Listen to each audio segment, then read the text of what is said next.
of the professional rules, it says it's a violation of the Georgia Rules of Professional Conduct for a lawyer to, and that's A4, engage in a professional conduct involving dishonesty, fraud, deceit, or misrepresentation. Now, do you have to find that Wade and Willis lied? No. What you need to be able to find is that there is a concern, a legitimate concern based on the evidence in this case about their truthfulness, a legitimate concern about the truthfulness, which equates to an appearance of impropriety.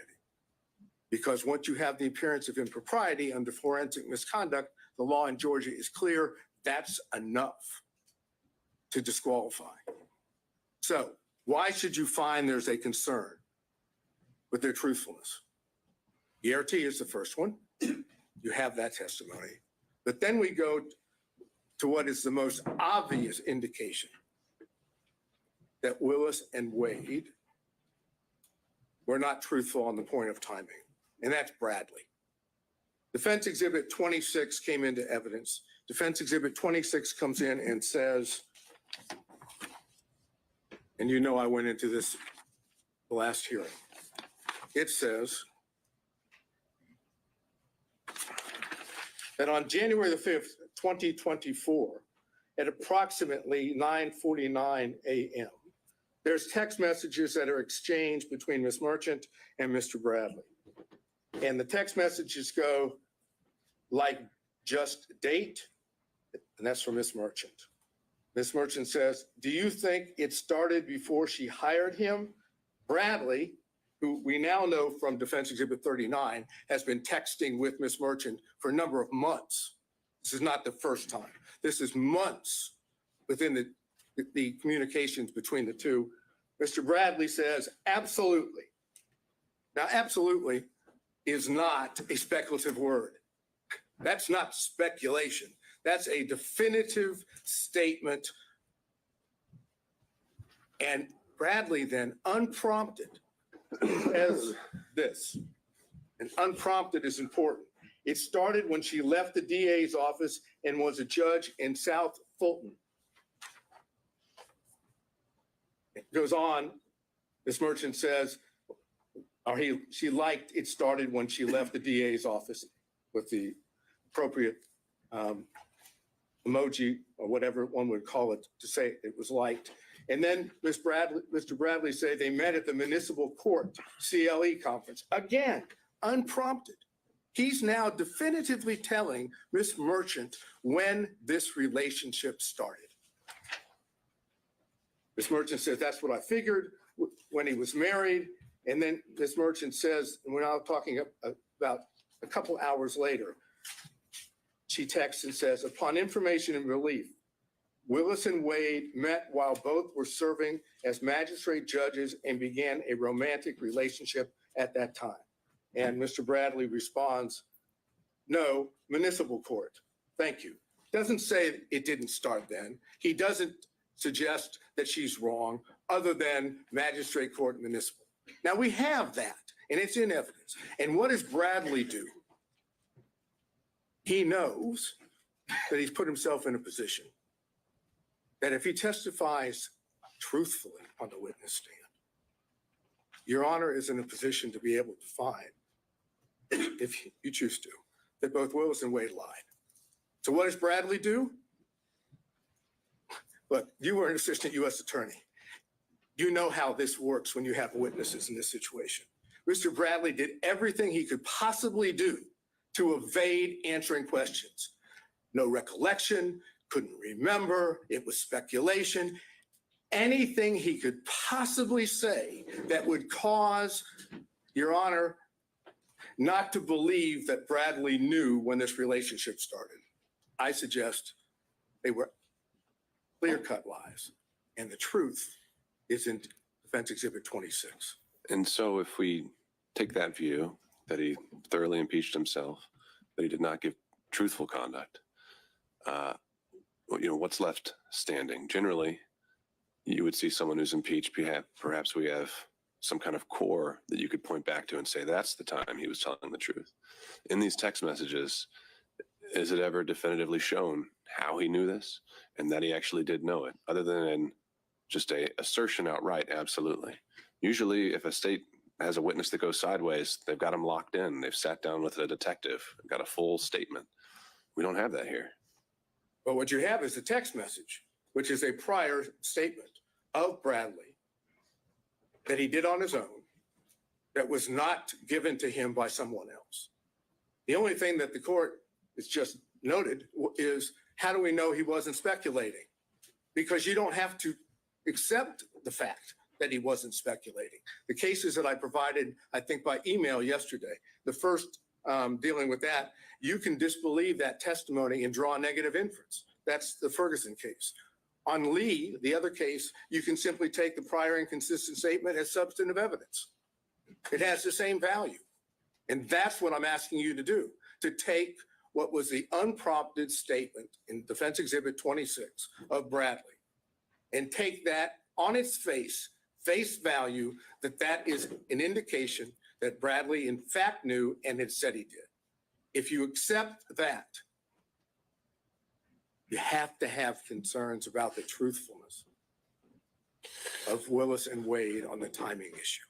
And I don't know if this is something maybe one of your co-counsel were going to address as well. We heard about kind of the law that applies, how we're outside kind of the orbit of the core of cases we're used to dealing with here, where it deals with side switching or where someone is in the relationship, the client relationship.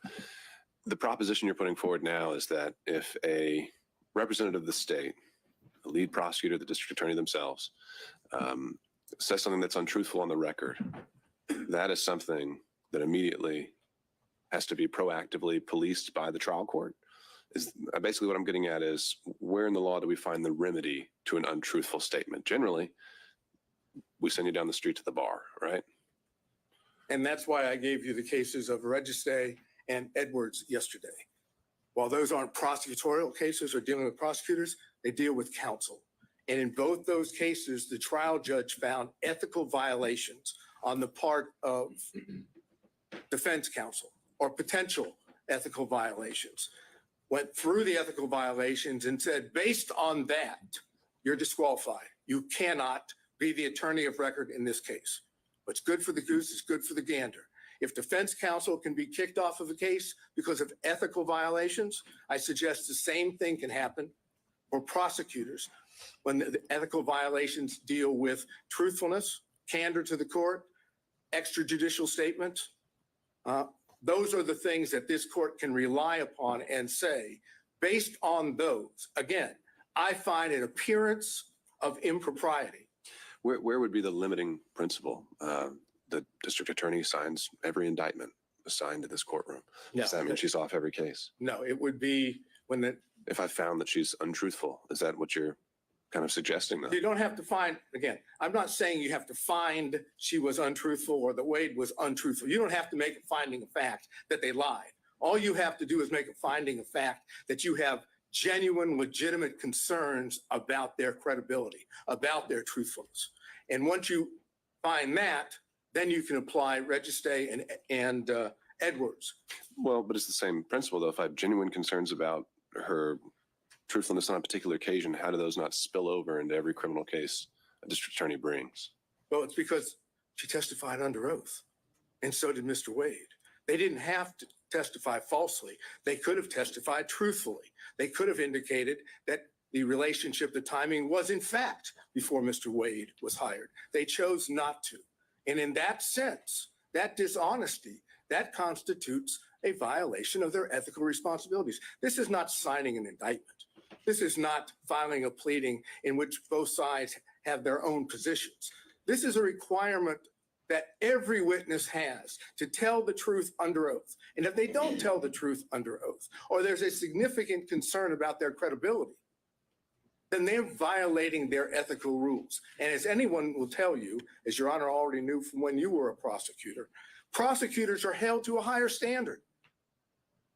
They're the ones that are supposed to be seeking justice. They don't have a particular, they're supposed to be disinterested. When you have the lead prosecutor and the DA giving what I suggest to you is untruthful testimony based on what Yerty has said, based on what Bradley said in his text, based on the whole way it was presented to you. Bradley didn't want to testify. He first came up with his attorney-client privilege thing on that.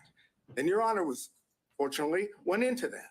And then when Bradley knew he had to testify about it, you saw what happened.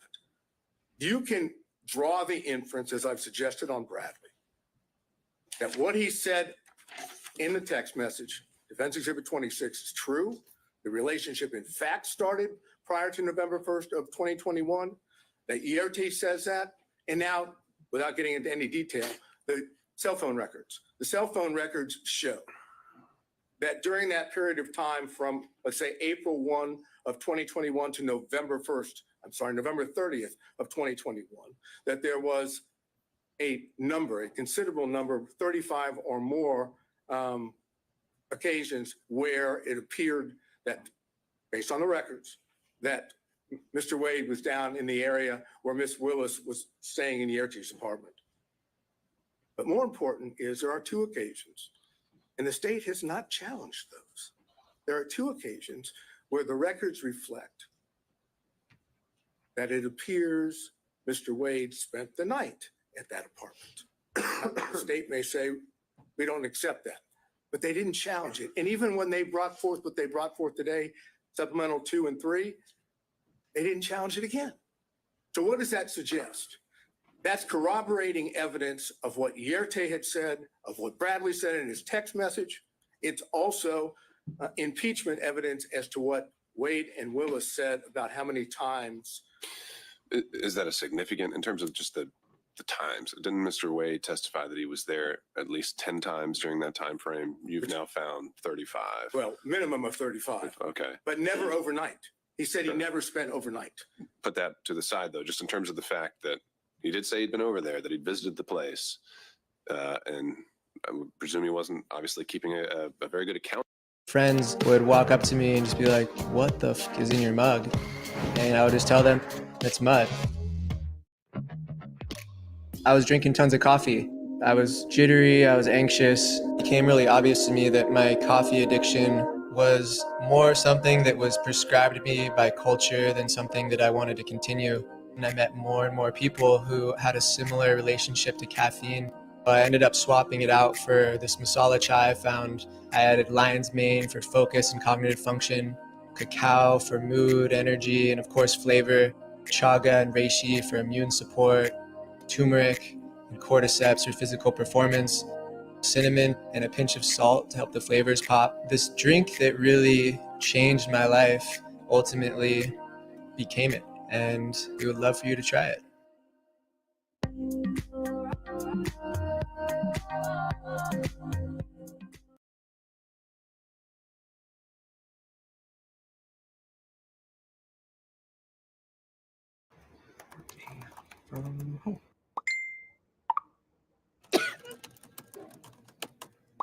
Preponderance of the evidence that what I call subset of forensic misconduct, ethical violations, has been shown, and that there is a significant and legitimate concern about the truthfulness of Wade and Willis, they're disqualified. Now, obviously, factual findings are yours, but the law allows you to do that. You don't have to do it through an actual conflict. That's the other side of the equation. And that's what I've argued, and I think that's what Mr. Gibbons can argue. Before I let you go, though, this is an interesting classification. You're saying forensic conduct isn't just commenting publicly about the case indicating guilt. You're saying forensic conduct is just anything a district attorney says falls into that box? No, I'm saying that improper. That forensic misconduct as a subset of that would include violations, ethical violations, which impact the ability of the defendants to get a fair trial, as well as impact the court's ability to have faith that the prosecutors, these two prosecutors, are acting in good faith in their own conduct. Same idea dealing with, as I said, defense counsel in the two cases I mentioned. Ethical violations can give rise to disqualification, and I suggest we have that here. All right. Thank you, Mr. Sato. Thank you. Where's the shot clock when you need it? Right there. Your Honor, I want to address very directly here. What we have is a a systematic, continuous pattern, a calculated plan, evidencing a design to prejudice the defendants in this case, in the minds of the jurors. This is what we have seen. This isn't the problem that the district attorney has. It's not that the district attorney had some sort of brief off-the-cuff statement in an interaction with a reporter like in Williams. That's not what we have here. We have someone who sat down, wrote out her speech, wrote out her plan, who sat down for whether it's 2, 3, or 6 times with the editors of Find Me the Votes and told and got her message out about this case before it was supposed to be tried in this courtroom. And so that is the problem that we have. We have a pattern of forensic misconduct on behalf of Miss Willis. So, I mean, we have a pattern of public statements being made. I take it you or your team has dived in and read the book. I know she was asked about specific portions in it. The only case that I can find actually talking about when someone crosses the line on public comments is that Williams case. And it talks about there has to be an implication of saying the defendant, a particular defendant is guilty. And it even denied it, right? So have you found any case in Georgia where they actually said that a prosecutor had gone too far in their public comments? Does one exist? Well, number one, thank goodness it doesn't happen often. Sadly, it's already happened here. Now, in Williams, the prosecutor had one response to an inquiry. The court found it was improper, but did not have this pattern. Now, it doesn't necessarily mean a comment about the quote guilt or innocence, although that was the pattern in Williams. It's the improper comments by a prosecutor. For example, in Williams, they cite the nature and consequences of forensic misconduct in prosecution of criminal case, a 1955 Columbia Law School article, and how prophetic that was. When Williams cites that case in that law school article, they talk about an awful lot more than simply the comments about specific guilt or references to guilt. What you have here, Your Honor, is a comment, and we can't look at it doesn't apply only if a prosecutor said, I think the defendant is guilty in my mind. No, it's more pernicious than that. What we have here is someone who sat down and drew up a plan for 2 reasons. And what she did reminds me of what the court in Estes v. Texas talks about, and that is that pretrial can create major problems for a defendant, indeed more harmful than publicity during a trial, for it may set the community opinion as to guilt or innocence. That's what we have here. That's exactly what we have. And the court in Estes talks about the power of the television camera. So what do we have, and what did this prosecutor do? What she chose to do is sort of what was criticized by the Supreme Court in Shepard v. Maxwell. Legal trials are not like elections to be won through the use of meeting halls, the radio, or the newspaper. That's exactly what we have here. What we have is a deflection. What this is all about is more insidious than just making the comments that she's made. It's a deflection. What she chose to do was to say, okay, I have done my best to hide the relationship with Nathan Wade. And Nathan Wade has done his very best by filing false documents in his divorce case to hide his relationship with Miss Willis. Now, and so what did they do? Well, when Miss Merchant filed the motion to disqualify, now the game plan has to change. The game plan I call the deflection begins to take place. The deflection is when the district attorney sat down and wrote out. I'm sure the court has. When you look at that video, it's in evidence of her speech at church. She has written out everything and she's reading from it. She chooses to deflect. The court asked earlier, wasn't she really responding to the motion that had been filed against her? Would that she had. Because if she had, she would have looked the members of that church in the face and say, there's been an allegation that I had a romantic relationship with Mr. Wade. And ladies and gentlemen of this congregation, it's true. She didn't do that. She chose to deflect and to do two things that are reprehensible for any lawyer, but particularly for a prosecutor. She chose to pull out the race card and the God card. That's what she did. And she wrote it out. She went on to deflect away from the allegations in the Wade motion. And she said, she's saying, why, in her talk, public discussion with God, why are they only attacking one in reference to Mr. Wade? And then she goes on to say, God, isn't it them playing the race card when they only question one? Now, if she had been truthful with that congregation, truthful with the community, she would have said, I had a relationship with him. Good, bad, forgive me, whatever. That's what she should have said.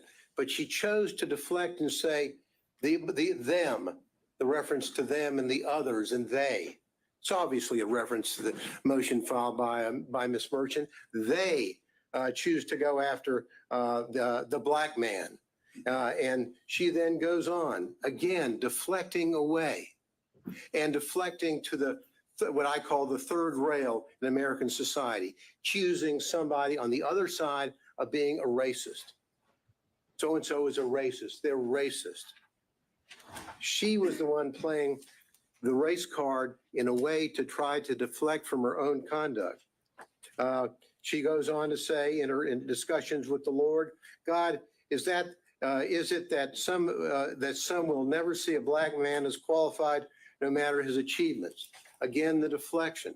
What is she saying? The listener is not necessarily in that audience in that church. The listener is at Fulton County. The potential jurors who will come into a courtroom and say whether or not they can fairly judge the evidence or judge the defense in this case. She chose to inject race into the minds of the listeners and virtually everybody in this community, and literally everybody in this country has reviewed and analyzed her speech that she made in a premeditated way. And in bringing in not only the race card, but also in bringing in the religious matter, this is exactly what Hammonds v. State and our Supreme Court talks about, condemning as an inflammatory appeal to the jurors' private religious beliefs. Why would she do that? To deflect. But now, not only is she deflecting, but she is then going forward and, in a way, telling the community, telling the congregation that God is on her side, not on the side of these people. God, she said, and when she's talking, and she's saying, God, pray for their souls. I, meaning God, qualified you. I qualified your imperfect, flawed self. I see you in every hour. Do my work.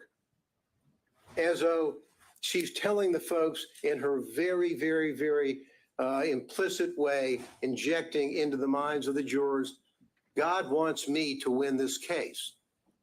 God wants me to prosecute this case. And why is he going, and why are these others going after the black man?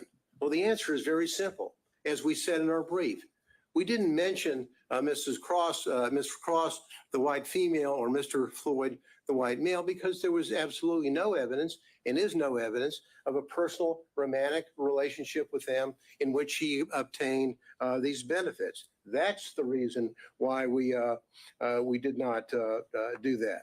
So she goes forward with her with the deflections. That's exactly what she does when she goes forward, and she talks about a planned interviews time and time again with authors of a book, Find Me the Votes, where she's talking about a case that's going to be tried in this courtroom. It's reprehensible. So in that specific, instance, setting aside the fact that she was willing to go on the record before a case had even reached the jury, what specific statements from that book do you contend cross the line? Well, for example, she's saying, she goes on to talk about all the calls that she gets from people calling her racial terms. All the calls are racist. What she's trying to do, and I think there's a reference in there to MAGA people, whatever. In that, what she's really saying is that those people calling me up and making those claims or those horrible racial slurs to me are really people on their side of the fence. That's what she's doing. And there's no reason, Your Honor, ever for a prosecutor to sit down and go forward with this kind of interview. She did it and find the votes. But then what really happened here is this hiding of the relationship. Because in hiding the relationship, they have done such a good job. Mr. Wade filed false documents in his divorce case when on May the 23rd, May of 2023, talking about, have you ever had sexual relations with a person during the course of the marriage or including the period of separation? He's still married. He doesn't have a divorce decree, but his answer is none.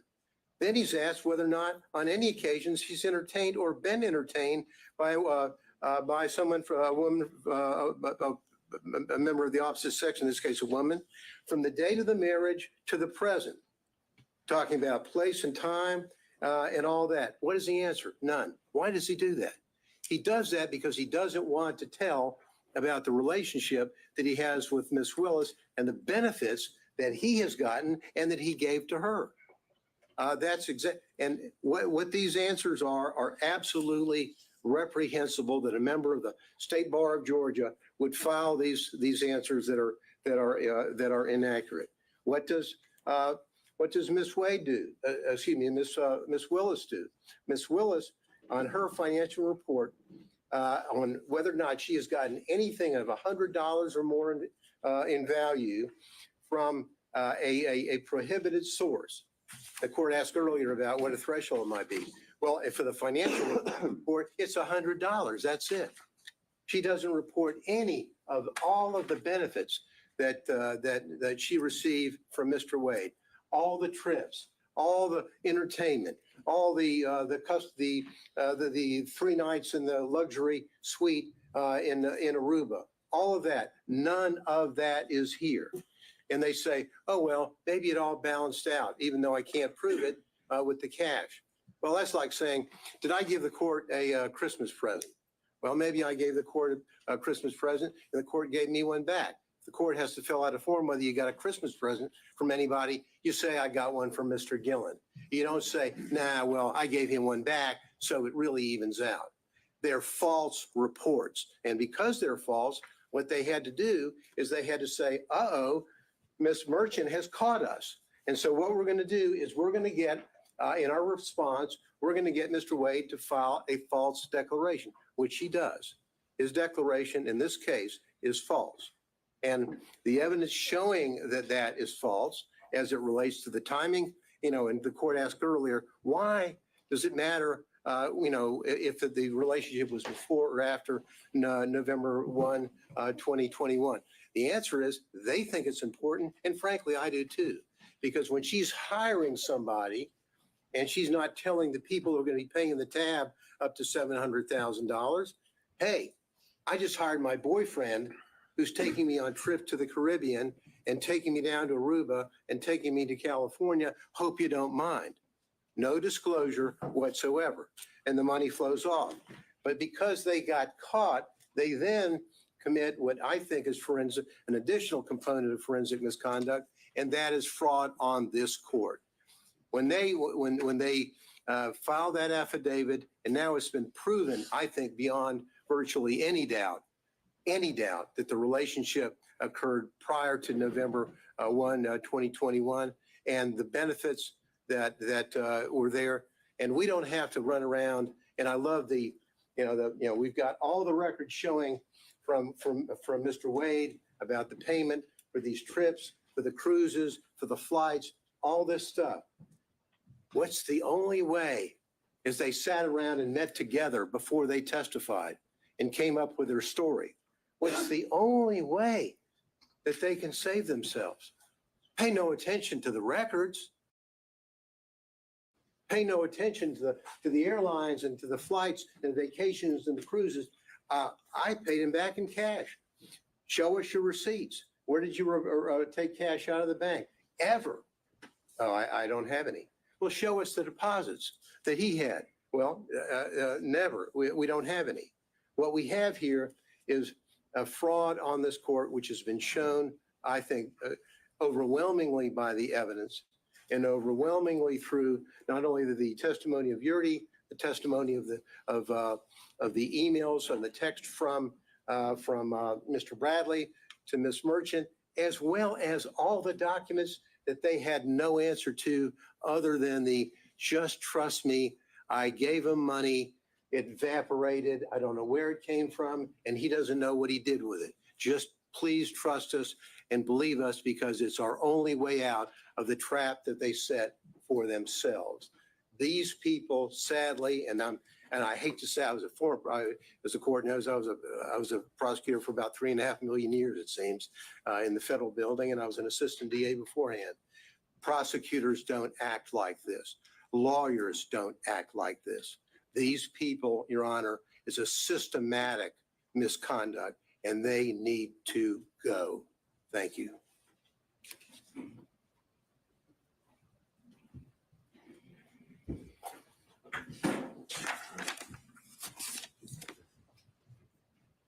Your Honor, I'm going to cover a few factual details without overly rehashing what has already been said. During the pendency of this investigation in this case, Mr. Wade and Ms. Willis basically lived Robin Leach's lifestyle of the rich and famous. And they did this riding on the backs of the defendants in this case, funded by the taxpayers of Fulton County and the state of Georgia, with the money that was paid to Mr. Wade through the contract that Ms. Willis got him. That money flow, that is the personal interest that you asked about. She was personally benefiting from the position, from the job, from the scope of the investigation, from the scope of the indictment and how they conducted it. And we know this, we know from the records that have been submitted before the court that Mr. Wade paid at least $17,095 towards this relationship. That does not even include the various dinners, the day trips that both Wade and Willis admitted to. So that number is likely even higher. We know from the documents that Ms. Willis only paid $1,394 for an airline ticket. We know from Ms. Yurdi, who was pretty much uncontested, there was no evidence presented by the state disputing her time frame, that relationship started in 2019. She saw them kissing, she saw them hugging. Now, whether or not they had sex before January of 2022, I do not know. They admitted sometime in early 2022, and I found it curious that they both, Wade and Willis, just went straight to the sex. So maybe that's when they started having sex. I do not know. But the relationship predated that. And their combined and overly suggestive focus on that is a red herring to this court and to the defense that that's what they want you to focus on. They want you to ignore all the evidence that the relationship predated that. The relationship started in 2019. The relationship continued through 2020. The relationship continued through 2021. Looking at the cell phone communications, just in the first 11 months of 2021, over 2,000 calls, almost 9,800 texts. You know, I don't even think love-struck teenagers communicate that much. The November 29th and November 30th escapade, phone call from Ms. Willis, between Ms. Willis and Mr. Wade, 11:32 that night. Shortly after midnight, the phone starts traveling down from where Mr. Wade lives and ends up where Ms. Willis is staying, and he's there until roughly 4:55 a.m. None of the excuses, none of the explanations that Mr. Wade gave go into the Porsche experience, go into dinner, go into the airport. None of that explains that. I'm pretty sure the Porsche experience isn't open in the middle of the night. I'm pretty sure that there weren't any restaurants that he drove 30 to 45 minutes to go eat at in the middle of the night, right after he talked to Miss Willis. Teenagers have a name for those kind of calls and those kind of escapades. I won't go into it. But the documentary evidence, the objective evidence, undercuts everything that both Wade and Willis said. When you look at Miss Yurdy, again, she unequivocally said that relationship began in 2019. She saw physical evidence of a romantic relationship. Mr. Bradley, in the text messages, which are substantive evidence, said that that relationship began in 2019. Again, his January, temporary amnesia that somehow was triggered temporarily after Gabe Banks called him, we can question that. But we do have statements from him that specifically said that relationship predated Mr. Wade's appointment by Miss Willis. You asked, well, in Mr. Wade, you asked what the materiality would be. How much is enough? Well, clearly 17,000 is enough. But Fulton County has told Mrs. Willis what the materiality is. It's $100 in a year. She twice signed declarations, certifications that she did not receive any gifts. And even under her strained explanation, there were monies, there were gifts, there were dinners, there were excess contributions flowing her way that exceeded $100. Her explanation, well, I just paid it in cash. That just does not stand to reason. It does not hold up to the light of truth. Anyone that has ever been in a money laundering trial, a forfeiture trial, if that's the explanation we give the state, they laugh. Oh, I just gave cash. I have no records for it. I have no source for it. The only thing that she could say that was a source for the money, because at times she said she was down to $500 to $1,000.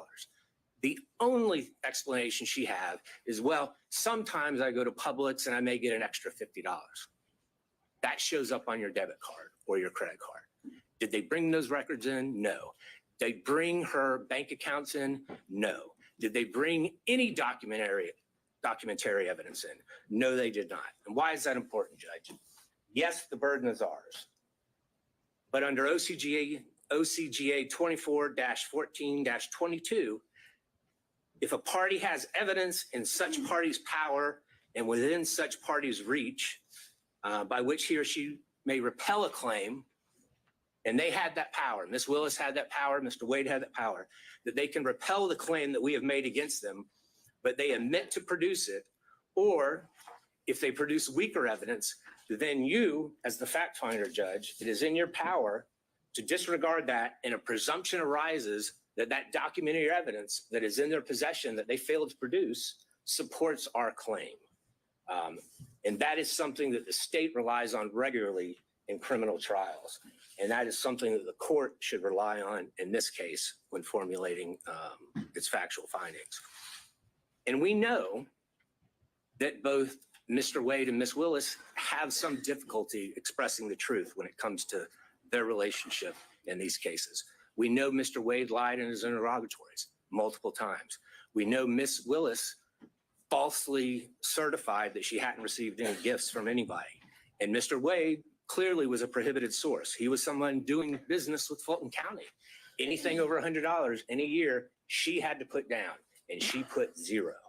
And it defies imagination that she could somehow forget about all these trips, all these dinners, all these day trips, and not put that money down.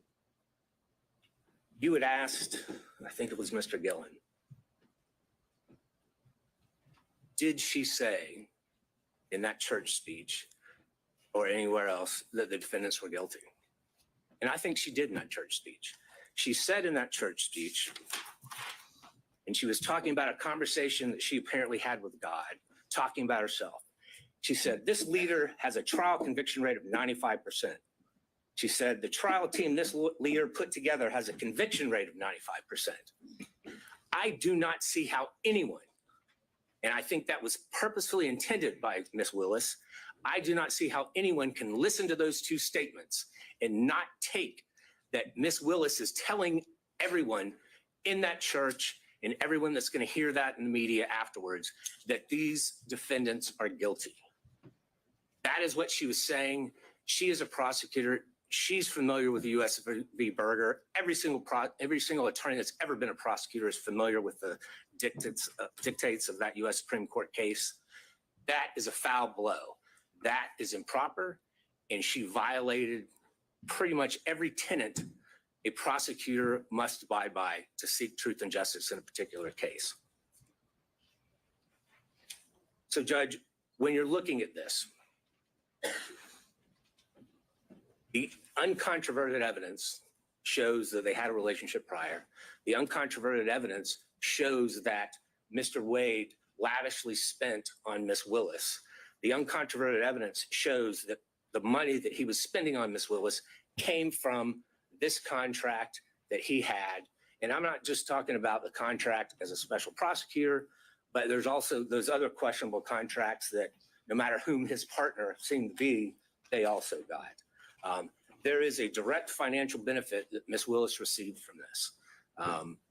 And Judge, looking back at what Judge McBurney said, if merely hosting a fundraiser for a political opponent of a putative defendant creates not only the appearance, but an actual conflict, then what Ms. Willis has done since then in this case creates an actual conflict. But again, as prior counsel has stated, we only need to show the appearance of a conflict. And we have done that by a preponderance of the evidence. In fact, I believe we've shown an actual conflict. But nonetheless, the result should be that Ms. Willis and her office should be disqualified from this case. We still have a few more minutes. I think Mr. Cromwell may have something to say. Thank you, Your Honor. Thank you.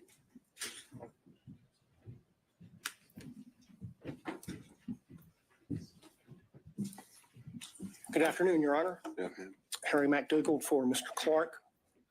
I'm going to talk further about conflicts, and I'm going to assume the most difficult standard for us to meet, which is actual conflict. But before I begin that, I want to add just a little bit to what has already been said about the standards that apply to prosecutors. Our appellate courts have said often, the administration of the law, and especially that of the criminal law, should, like Caesar's wife, be above suspicion and should be free from all temptation, bias, or prejudice so far as it is possible for our courts to accomplish it. The first occurrence of that I can find is Nichols v. State more than 100 years ago, 1915. The most recent, Registe v. State in the Supreme Court in 2010, although they don't refer to Caesar's wife.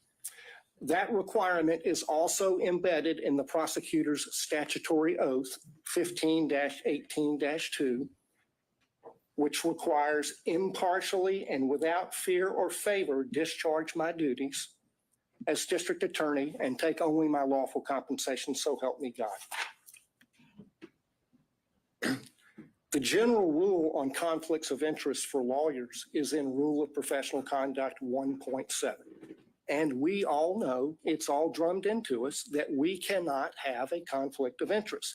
And if we do, we have to withdraw or we will be disqualified. The basic idea is that a conflict of interest impairs the lawyer's independent professional judgment. That's the test of a conflict and whether it can be waived and whether it's disqualifying. And that conflict is not just financial. It can be any conflict that impairs your independent professional judgment. And you see that in McLaughlin v. Payne. The court asked what was a personal interest for purposes of disqualification. It's anything that impairs professional judgment.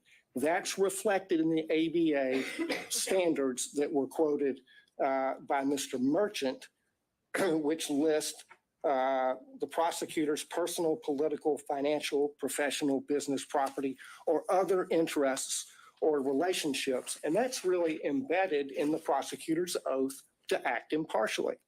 And the earlier disqualification order by Judge McBurney was based on political interests, not financial. What my colleagues have described as forensic misconduct is also cognizable as a conflict of interest based on that footnote in the Williams case. The root of all of the problems that we see in this court right now is a conflict of interest arising from their individual personal interests in perpetuating and concealing their relationship. That's the original sin from which all of the other problems flow. There are 6 different actual conflicts of interest in this case, any one of which warrants disqualification, but collectively, practically compelling. First, the financial conflict that's already been covered. Second, the personal ambition, political ambition. Third, there's a dovetailed or complementary pattern of deceit and concealment of the relationship and the money. Fourth, the speech at the church. Fifth, the motion for protective order that the DA filed in Mr. Wade's divorce case. Sixth, the way the state has conducted the defense of this motion to disqualify, especially the hearing. On the financial piece, the court asked for a limiting principle and asked about materiality. The limiting principle is whatever impairs the independent professional judgment of the lawyer. That is applied routinely. We have a county code section that flatly prohibits gifts from contractors, period. We have, by analogy, the federal bribery statute, which has a threshold of $5,000, 18 U.S.C. 666. The court asked about burdens and inferences.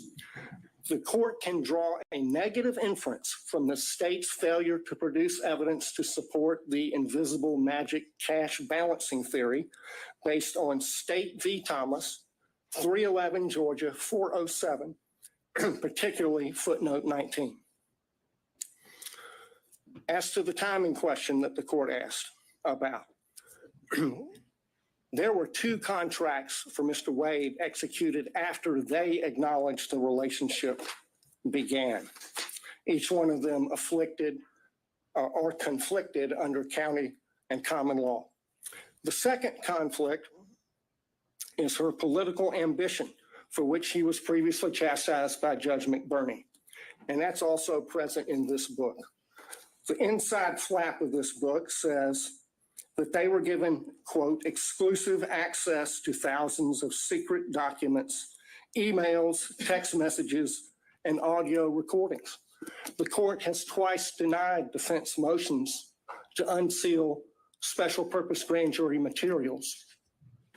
She helped herself to get the glory of this book. I introduced certified copies of a number of county code sections. I'm not going to walk through those, but I'll tell you why they matter. The stack of law from the state constitution down to the county ordinances imposes a regime on the DA under which she has 3 obligations. She has to go to the county commission to get approval to pay him like she did. She cannot accept gifts from a prohibited source. She has to disclose the gifts that she received. She evaded all of those requirements. Section 2-69 of the county code prohibits gifts from prohibited sources, which he was. There's no boyfriend exception. The disclosure forms, the evidence is sufficient for you to find that her disclosure form for 2022 is false and that it is a false writing.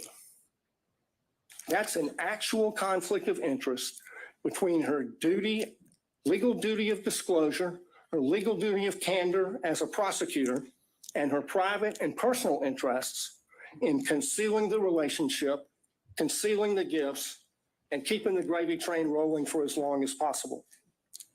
His part in the pattern of concealment is the story you see in many divorce cases. the husband is hiding things from his wife. How much money he's making, the other woman, and what he's spending on the other woman. And he got on that stand, lied in his interrogatories, and then he got on the stand and he lied about lying in the interrogatories. And the lawyers for the DA's office, they just sat there and let him do it. They did nothing to correct obviously perjured testimony. In and of itself, that warrants disqualification of every one of them. The reason they lied and covered it up was to avoid the trouble they're in right now. That served their personal interests to the detriment of their public duties as prosecutors. The speech at the church. I want to focus on why she did that. Mr. Gillen talked about that. She did it to deflect attention from her own misconduct and that of Mr. Wade. She violated her public duty as a prosecutor to serve her personal interests and the personal interests of her boyfriend. That is a disqualifying conflict between her personal interests and her public duty that is actual, operational, and materialized, and it rests on undisputed facts. The next thing that she did that was a disqualifying conflict of interest was the emergency motion for protective order that she filed in the divorce. I filed a certified copy of that as Exhibit 37. She sought a protective order under the Apex Doctrine on the grounds that she's the DA. And the whole filing is expressly predicated on her status as DA. In fact, she never lets you forget it. She says it 27 times in 12 pages. In that filing, speaking as DA, she said, the circumstances, quote, suggest that defendant Joycelyn Wade is using the legal process to harass and embarrass District Attorney Willis, and in doing so is obstructing and interfering with an ongoing criminal investigation. In the prayer for relief on page 11, she asked for 6 months to, quote, complete a review of the filings in the instant case, investigate and depose relevant witnesses with regard to the interference and obstruction this motion contends. There's no sugarcoating it. That's a clear violation of Rule of Professional Conduct 3.4H, which prohibits lawyers from making threats of criminal prosecution to gain advantage in a civil case. She abused her power. She abused her position to threaten her boyfriend's wife with criminal prosecution to gain advantage for herself and her boyfriend in her boyfriend's divorce. She violated her public duties not to make that kind of a threat in order to serve her private personal interests and those of Mr. Wade. Another actual operational conflict. The last category is the conduct of the defense of this hearing. There were a lot of objections made based on attorney-client privilege during Mr. Bradley's testimony. Most of those objections were made by the state, but the privilege being asserted does not belong to the state. It belongs to Mr. Wade. That shows that the DA's office is serving the personal interests of the DA and Mr. Wade in carrying out further concealment and cover-up of their relationship, and not the cause of justice they are sworn to serve. That is a conflict of interest. It's a continuation of the wrongful pattern of concealment and cover-up that they've engaged in since the beginning. But now they've enlisted the entire office in the enterprise. In the written response to the motion to disqualify, they said this, and I quote, "To be absolutely clear, there is no evidence that DA Willis derived any financial benefit from Mr. Wade." That's on page 15. Flat out false. 10 lawyers in this case put their name on that, starting with the DA. So throw another log on the bonfire of conflicts of interest.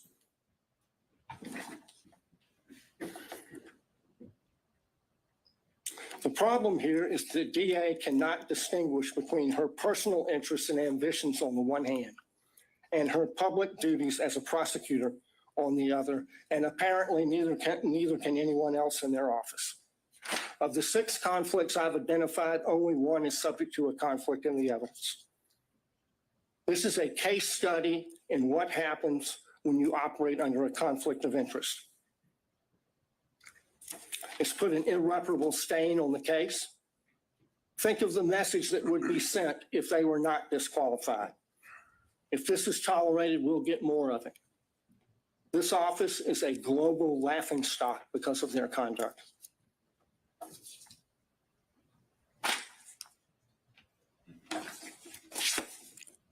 They should be disqualified and the case should be dismissed. Your Honor, there's not much oxygen left in the room. We delineated the times based on the whole presentation. Would Your Honor consider some time for us in rebuttal? No. Okay, well then, could I reserve what I had, 5 minutes for Sure, rebuttal? that's fine. All right, thank you, Your Honor. All right, let's take a quick 5 and we'll be back at 2:40-ish to hear from the state. Thank you.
Or no?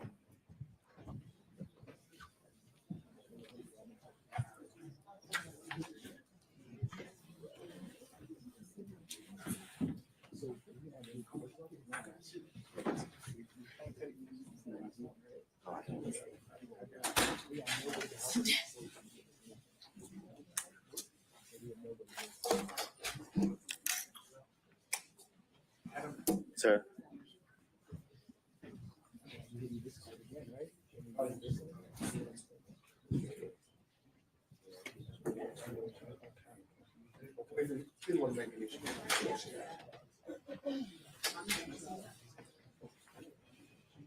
Just me.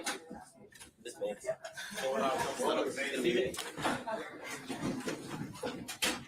Just sit.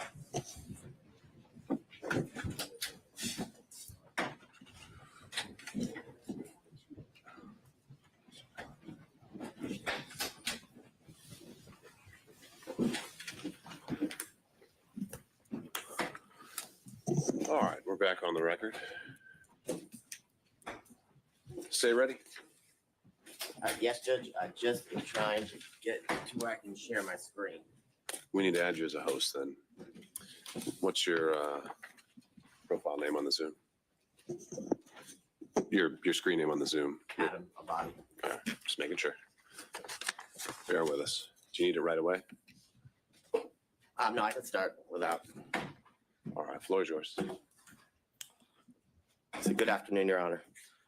I want to start with some of the things that were addressed over the last hour and a half. First, beginning with something Mr. Merchant referenced as it related to the comments that the state made in regards to the good faith basis in which was submitted to the court, in which defense counsel claimed the evidence would show.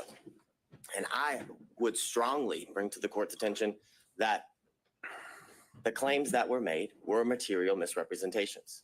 And what I will say to the court, and why I say that to the court, is because the representations that were made by counsel was that Miss Daisha Young, Miss Sonia Allen, Mr. Dexter Bonds, Investigator Hill, Investigator Green, Investigator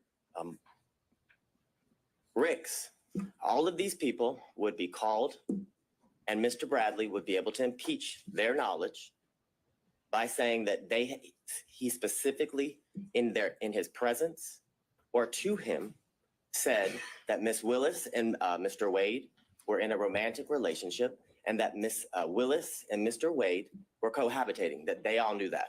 And I would submit to the court, we didn't hear from any of those individuals. Mr. Bradley impeached no one.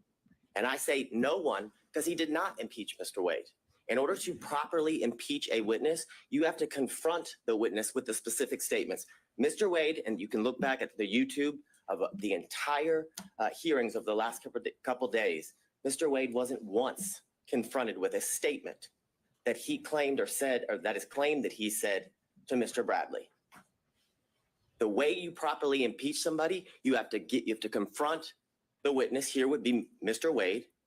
And once he makes a statement that you believe to be inconsistent, and you have a witness who can prove that inconsistency, that's when you call that witness.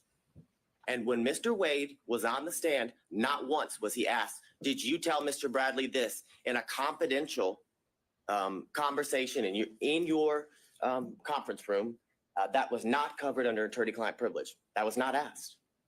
The specifics of that conversation was not asked. So any testimony that Mr. Bradley testified to is impermissible. It is improper impeachment because they did not confront Mr. Wade with it. So that's where the state would begin with the comments that Mr. Merchant made about me referencing his wife as lying. I never called Ms. Merchant a liar. I never used those words. I don't know why she made the material misrepresentations. It could be because Mr. Bradley lied to her. I don't know the reason. So, but I can submit to the court that those were material misrepresentations that were made to this court on the day a few Mondays ago, as everyone was arguing the motions to quash certain subpoenas. I'd also bring to the court's attention that during that motion to quash subpoenas, certain subpoenas, Ms. Yurdy's attorney appeared, Mr. Partridge, and he made very clear on that Zoom that Ms. Yurdy had absolutely no knowledge of a romantic relationship and absolutely no knowledge of cohabitation. Those were the specific references that he made. So what I would submit to the court is those are considered adoptive omissions that his client has made based on the statements he made because of the representations she made to him. So, and I know that sounds convoluted, but what I would say to the court is Ms. Yurdy told Mr. Partridge, because Mr. Partridge told the court that she had absolutely no information about a romantic relationship, and she had absolutely no information as in regards to. So, but wait, are you making an argument I should make inferences based? Now, these would be attorney-client privileges or communications then. She's communicating with Mr. Partridge about what her upcoming testimony is. That's why she's hired him. And you're telling me I should infer things based on her communications to him? Absolutely, because they're not attorney-client communications anymore when he discloses them to the court and everybody else as they watch the Zoom and attend the hearing. The difference is there was no request to go in camera. There was no request to go or to have a private conversation with you as was done with Mr. Bradley. That would have been the proper procedure. So yes, I'm asking you to infer that 100%. I'm asking you to infer that her testimony was at best inconsistent. Because the testimony of Ms. Yurdy, when she testified, was vague, very little description when asked in a very leading manner. Is it true or do you know that Ms. Willis and Mr. Wade were in a relationship from 2019 into the time you were fired, or excuse me, you were forced to resign from the district attorney's office in March of 2022? She said yes. And then further, when pressed by Mr. Sadow, he talks about why she believed they were in a relationship. And what was interesting from Ms. Yurdy's testimony, that they were pretty close friends up until she left the DA's office, that she asserted to the court that on a yearly basis, Ms. Willis said, I'm in a relationship with Mr. Wade in 2019. Oh, by the way, I want to tell you again in 2020, because we're in a new year, I'm still in a relationship with Mr. Wade. And again, in 2021, the assertion is Ms. Willis then went back to Ms. Yurdy and confirmed, hey, I just want to reconfirm me and Mr. Wade are still in a relationship. It's absurd. It's absolutely absurd. More importantly, when Mr. Sadow asked her about why she believed that they were in a romantic relationship based on her own observations, she said something. He actually asked her, did you see him kissing or hugging? She said yes, but there was no description or qualification about when it occurred, what she actually saw, excuse me, was it a kiss on the cheek, things of that nature. So I would ask you to frame her testimony from that standpoint when you're addressing her credibility, as the court is going to do with each and every witness that you heard during the testimony of all the witnesses during the hearing. I'm going to see if my screen will share.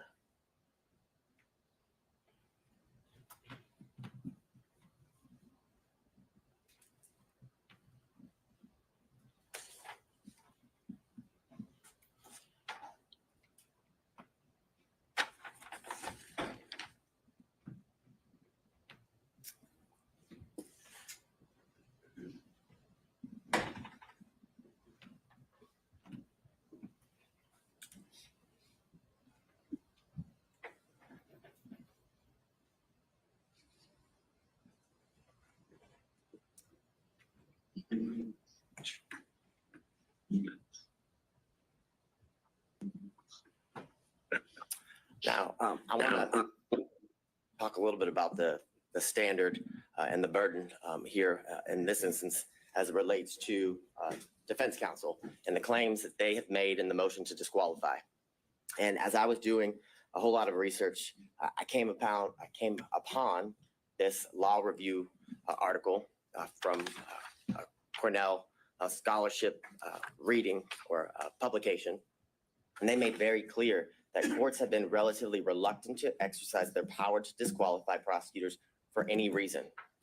And that goes along with the standard what the state would submit to the court is that the defense has to show an actual conflict. And in this instance, they have to show the actual conflict would be that Ms. Willis received a financial benefit or gain and did it got it based upon the outcome of the case. It doesn't make any sense. It makes absolutely no sense.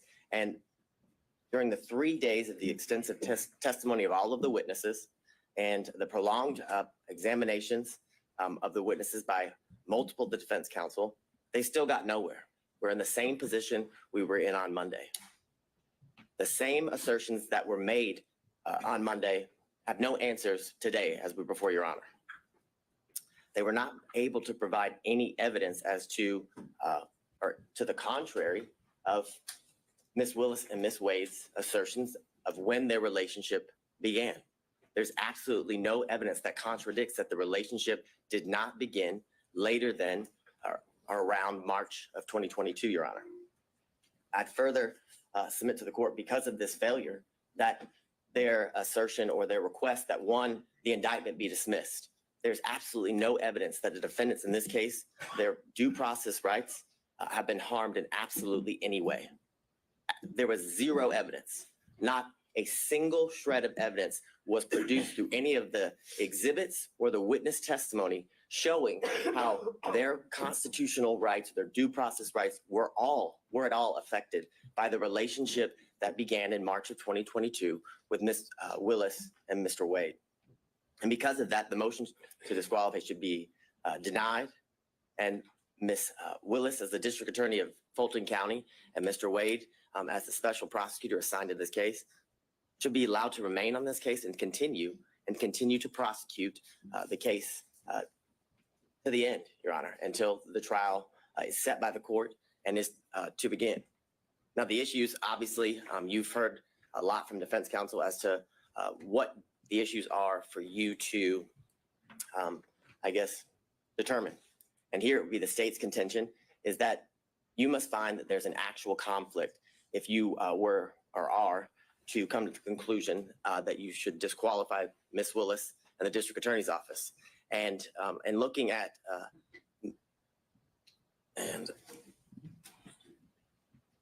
what I think you're talking about Mrs. Ventura.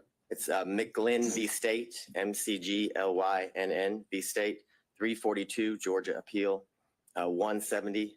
It's a 2017 case. In that case, as it talks about the standard of proof that the defense or the burden that the defense must show and go to show an actual conflict is they say it's a high standard of proof, which is definitely not a preponderance of the evidence, which is a much lower burden for any party who's trying to meet that standard of preponderance.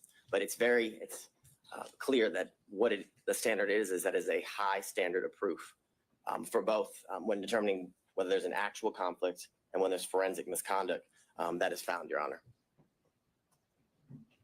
And I want to go through some of the cases that defense counsel has referenced as they argued here today and in their filings. And I guess the bright line standard or the standard and the grounds for which disqualification is appropriate for Your Honor to be determining in all of the cases as it relates to disqualifying the elected district attorney is you either find that there's a conflict of interest or that there's been some sort of forensic misconduct. Those are, I guess, the two areas that Your Honor that is in your purview when you are looking to resolve an issue regarding disqualification. Now, in a recent case, Levy State, which is 224 Georgia, Lexus 31. It's a February of 2024 case here out of our appellate courts. And in that case, Justice Pinson wrote that a trial court did not abuse its discretion by failing to disqualify an assistant district attorney absent an actual conflict of interest. And that is the case that was ruled on by the Georgia Court of Appeals about a month ago, Your Honor. Now, the cases in which defense counsel have relied on in their briefs and here today, I would submit to the court the cites are misleading, are inapplicable, and some of them actually support the state's position. And what I would say to you is that the defendants, in many instances, combine language from the multiple cases and kind of what I would say is misstates the law as it relates to what the law or what is required in order for an elected district attorney and their office to be disqualified. And what I would submit to the court is— Let's go back to that. Show me how. Yes. Show you how. So I think the first one they cited was Battle versus the state. Certainly a conflict of interest or the appearance of impropriety can be the grounds of disqualification. Well, there are a number of these cases that seem to exclusively rely on the appearance of impropriety. right. So they acknowledge that there's some ambiguity here, that sometimes Whitworth gets cited to Ventura, and we've got this quote that comes up where it's just they only cite to an actual conflict that must be involved. They acknowledge the ambiguity. You're saying there's no ambiguity whatsoever. I am saying that, and why I am saying that, why I would submit that to the court is in all of those cases, they do reference the appearance of an impropriety, but they reference that because they also find there's an actual conflict in each one of those cases. So your position would be, your review of the case law, there's never been an appellate opinion that relied only on an appearance of impropriety. As it relates to a prosecutor or district attorney, yes, that is what I'm saying. What I would say is in those cases, they do reference the fact that there is an appearance of impropriety, but they reference that fact because when you have an actual conflict, there's always an appearance of impropriety. And those are what those cases stand for. And I guess that is the main example of what I reference as they kind of combine the language from separate and different cases and tell you that the standard is an appearance of impropriety. And I would submit to the court that is not the standard. And in my first reading, like Your Honor, I did notice that the cases each reference the appearance of impropriety, but also that appearance arose from the fact that the court found an actual conflict in each one of those cases. So I won't belabor the point in going through all of the cases that the defense had cited, but what I would submit to the court and reading those cases is that I found that they kind of fell into 5 categories, that some that didn't concern disqualification at all, some that determined or that were about, I call it divided loyalty, which is a conflict that arises from representing becoming a prosecutor and then having represented the defendant prior to becoming a prosecutor, and then whether there's an actual personal interest in the outcome. And then others talk about whether the defendant was denied a fundamentally fair trial at the conclusion and of the case after conviction.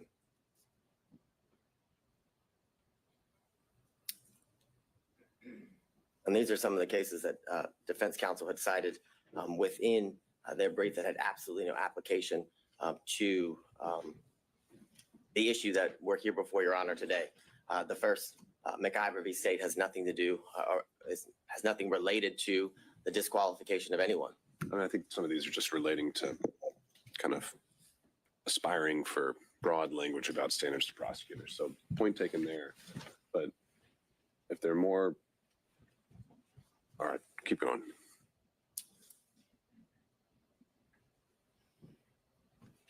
So as it relates to one of the cases that was referenced here earlier and is also referenced in some of the briefing by defense counsel, is the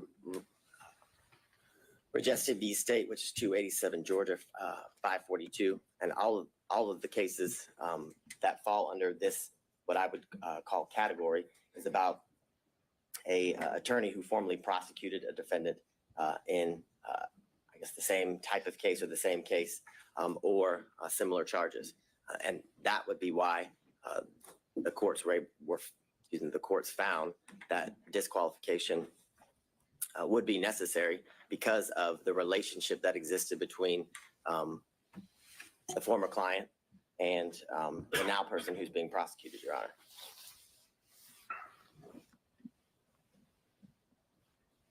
The next series of slides just goes through what has been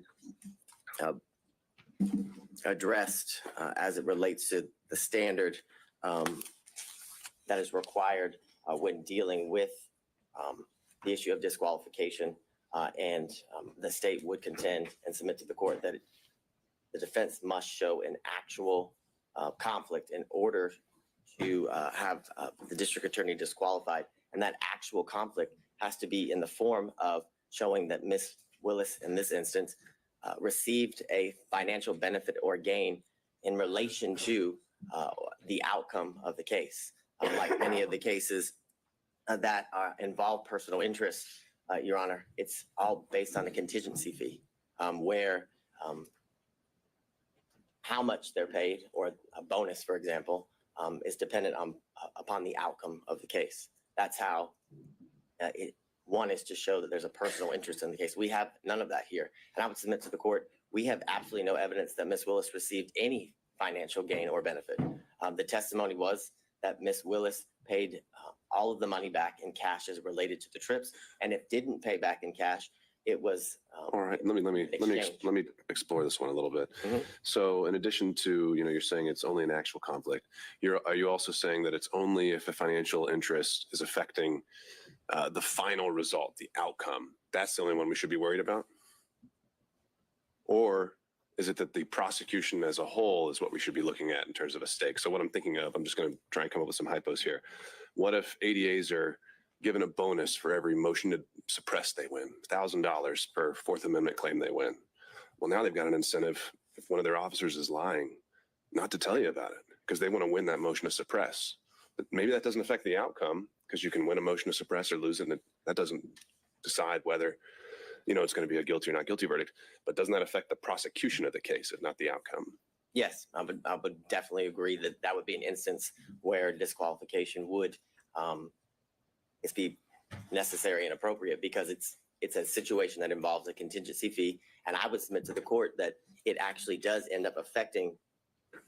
It could, based on how important the motion to suppress is, right? Okay. But if it's some immaterial, I don't know. But I guess, so you're saying it's maybe not so much just whether it's a guilty or not guilty dismissal, no pros at the end of the day. It is actually the conduct of the prosecution that should be looked at throughout the course of the prosecution. Correct, as it relates to how it affects the prosecution, which I would submit to the court ultimately is going to affect the end outcome of the case. If you have a contingency fee based on winning, or how, if you win a motion to suppress and if you win, you get, a bonus, as Your Honor referenced. I think that is ultimately going to affect the end outcome of the case, because as Your Honor just said, if there's an instance where an officer is lying, or that where there isn't a good faith to go forward with that motion, the prosecutor would go forward with regardless because of the contingency fee, which not only affects the prosecution at that point of the proceedings, but ultimately is going to affect the entire case. Because if they were to win a motion to suppress, or I guess the motion would be denied and the evidence wasn't suppressed, knowing that they didn't have a good faith basis to go forward affects the ultimate outcome of the case. So I think it's twofold, as Your Honor has referenced. I think it's at that part of the procedure or the proceedings would definitely qualify for a reason necessary to disqualify a prosecuting agency. But ultimately, that action during the procedure will lead to the ultimate outcome of the case being or hinging upon a contingency fee like the ones in the cases referenced by counsel and the state that are on the screen. So getting into the language again, which you just had up there with greater amusements and amusement sales. Greater amusements is one of those. You refer to the appearance of conflict as dicta. Why do you think that's dicta? I think the quote from that one is, it guarantees at least the appearance of a conflict of interest. Why is that dicta? It seems very central to the holding in the case. Because I don't disagree with Your Honor, but in that case, an actual conflict was found, and the appearance. They didn't find that. I would disagree with Your Honor. My reading of the case is that an actual conflict was found, but because of that actual conflict, an appearance of impropriety was seen. And that's the reference, or why the state referenced that case in relation to the argument that an actual conflict is required.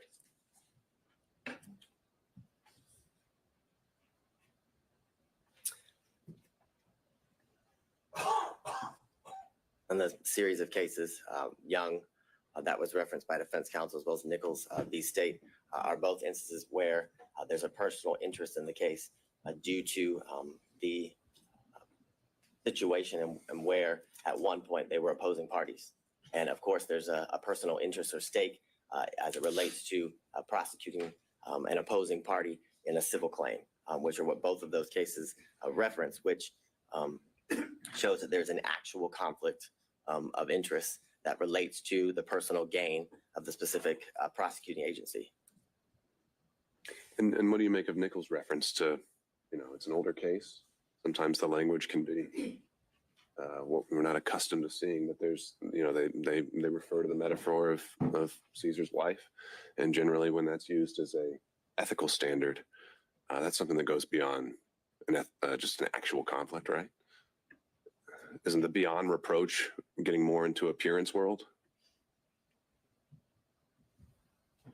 Is it getting beyond? No, isn't getting into the appearance aspect of things when we're talking about Caesar's wife.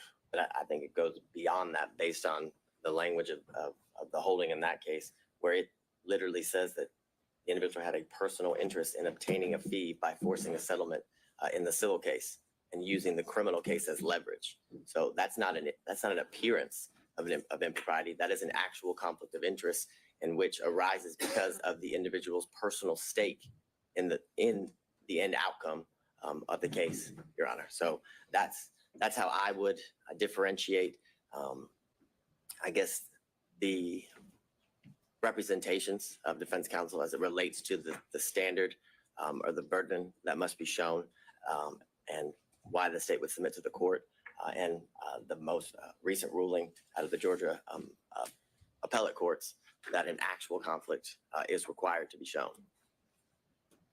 So I'm going to skip through these series of slides. You've heard all about Whitworth.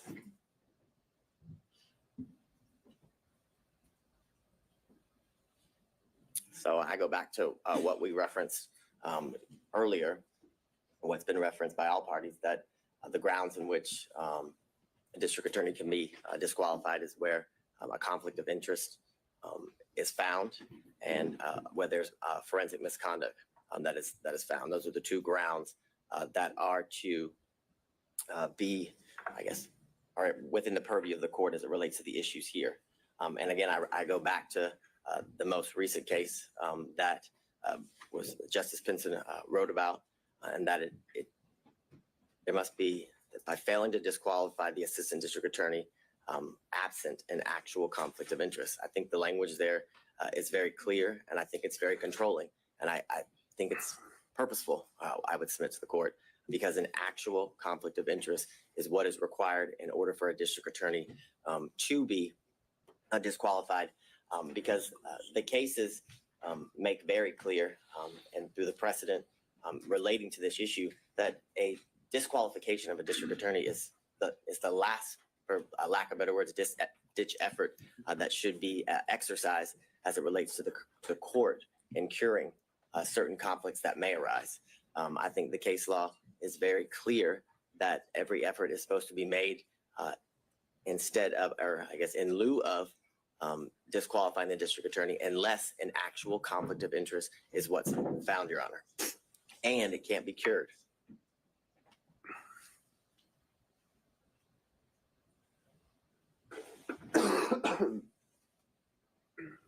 So what I would reference to the court, as was brought up earlier in Lyons v. State, 271 Georgia 639, a 1999 case where it talks about a theoretical or speculative conflict will not impugn a conviction, meaning that speculation, conjecture, things of that nature, assumptions are not enough for anything to arise to an actual conflict. And what I would submit to the court as well, that goes to the fact that what has to be shown is an actual conflict.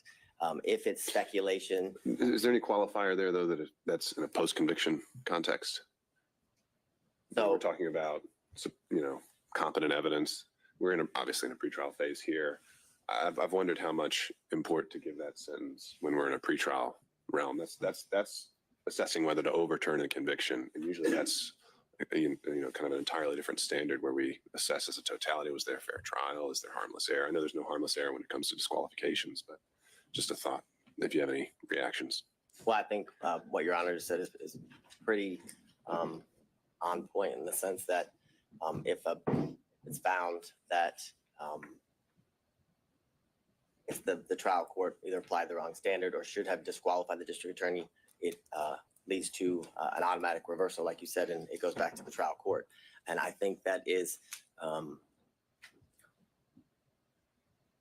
very enlightening in the sense that that's only done if an actual conflict is shown, and the fact that it can't just be theoretical, speculative, or assumptions that would lead to the appearance of impropriety, the appearance of a conflict that would lead to I guess just that.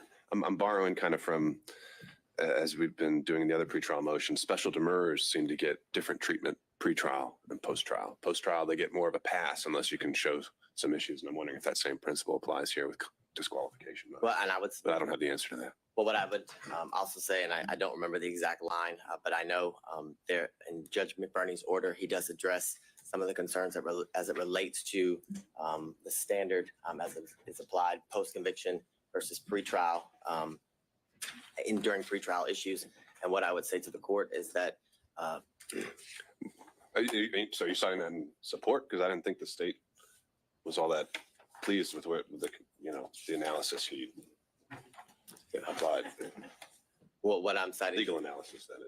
Well, I'm citing what you specifically referenced as to the standard that is to be applied pre-trial and post-trial, whether it makes a difference.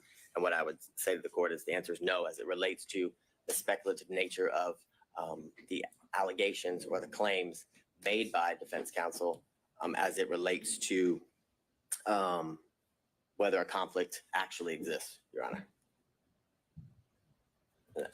What I can't do at the moment is point exactly to the page at the end of the state's argument. I can give you the page number as it relates to Judge McBurney's order. I think I know what you're talking about. The footnote where he references the appearance standard. Yes. All right. Right. I'm looking at it. Further, in Lambie State, 267 Georgia 41, on page 42, it's a 1996 case where the court says, nevertheless, the conflict must be palpable and have a substantial basis in fact. A theoretical or speculative conflict will not impugn a conviction which is supported by competent evidence. Now, I understand as it relates to the post-conviction factor or the status of the case being in post-conviction based on Your Honor's earlier inquiry, but I would submit to the court that as it relates to the issue of disqualification, that the standard is the same, whether it's post-conviction or pre-trial. In Bloomfield v. Bornstein, which is 247 Georgia 406, the 1981 case. In that case, it says the appellees have not shown us a case where a per se rule was applied to disqualify an attorney on the basis of an appearance of impropriety alone. The Georgia cases cited by the appellee do not stand for the proposition that a trial judge is authorized in Georgia to disqualify an attorney solely on the basis of an appearance of propriety, which further goes to the state's submission to the court that the standard is that an actual conflict must be shown, and that conflict that arises shows there's a personal stake of the district attorney as it relates to their personal financial gain that's being alleged.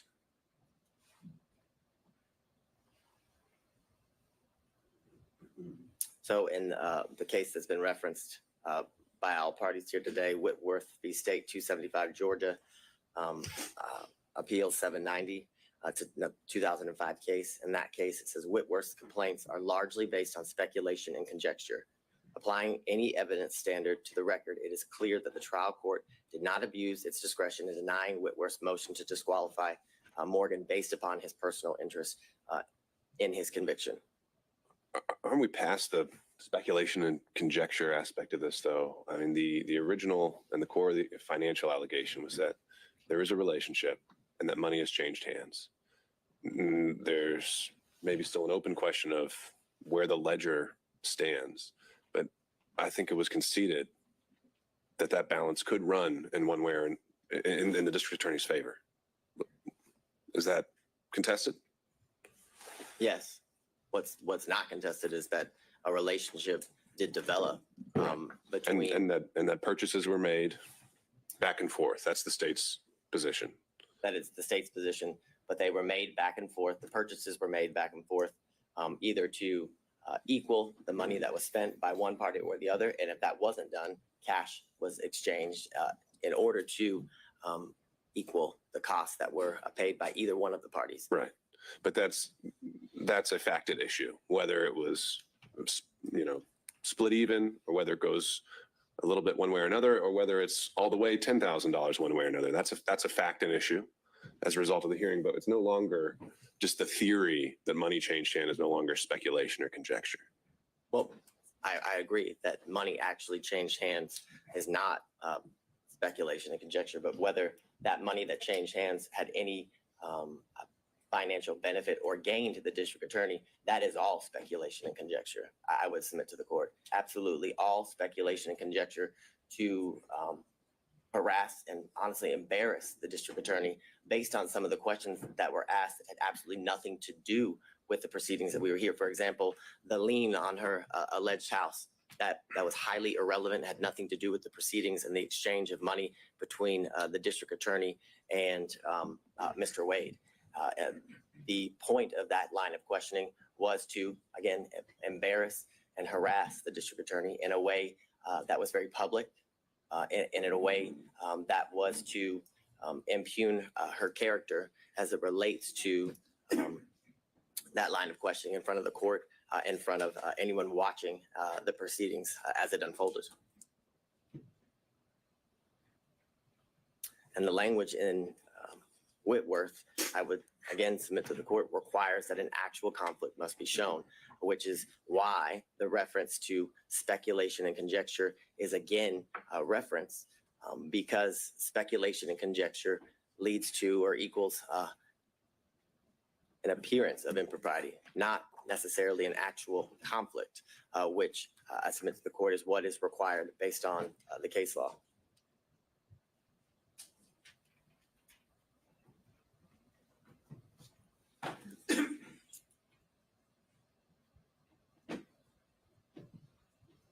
So in State v. Sutherland, which is 190 Georgia Appeals 606, it's a 1989 case.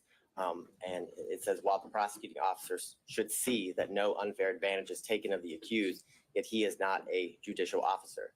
Those who are required to exercise judicial function in the case are the judge and the jury. The public prosecutor is necessarily a partisan in the case. If we were compelled to proceed with the same circumspection as the judge and jury, there would be an end to the conviction of criminals, which goes to the premise that the appearance of impropriety is to apply to judges, not prosecutors.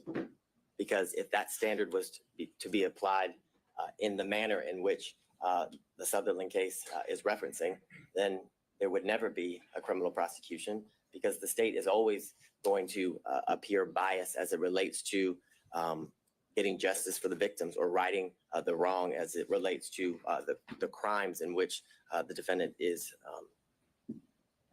been indicted or accused of.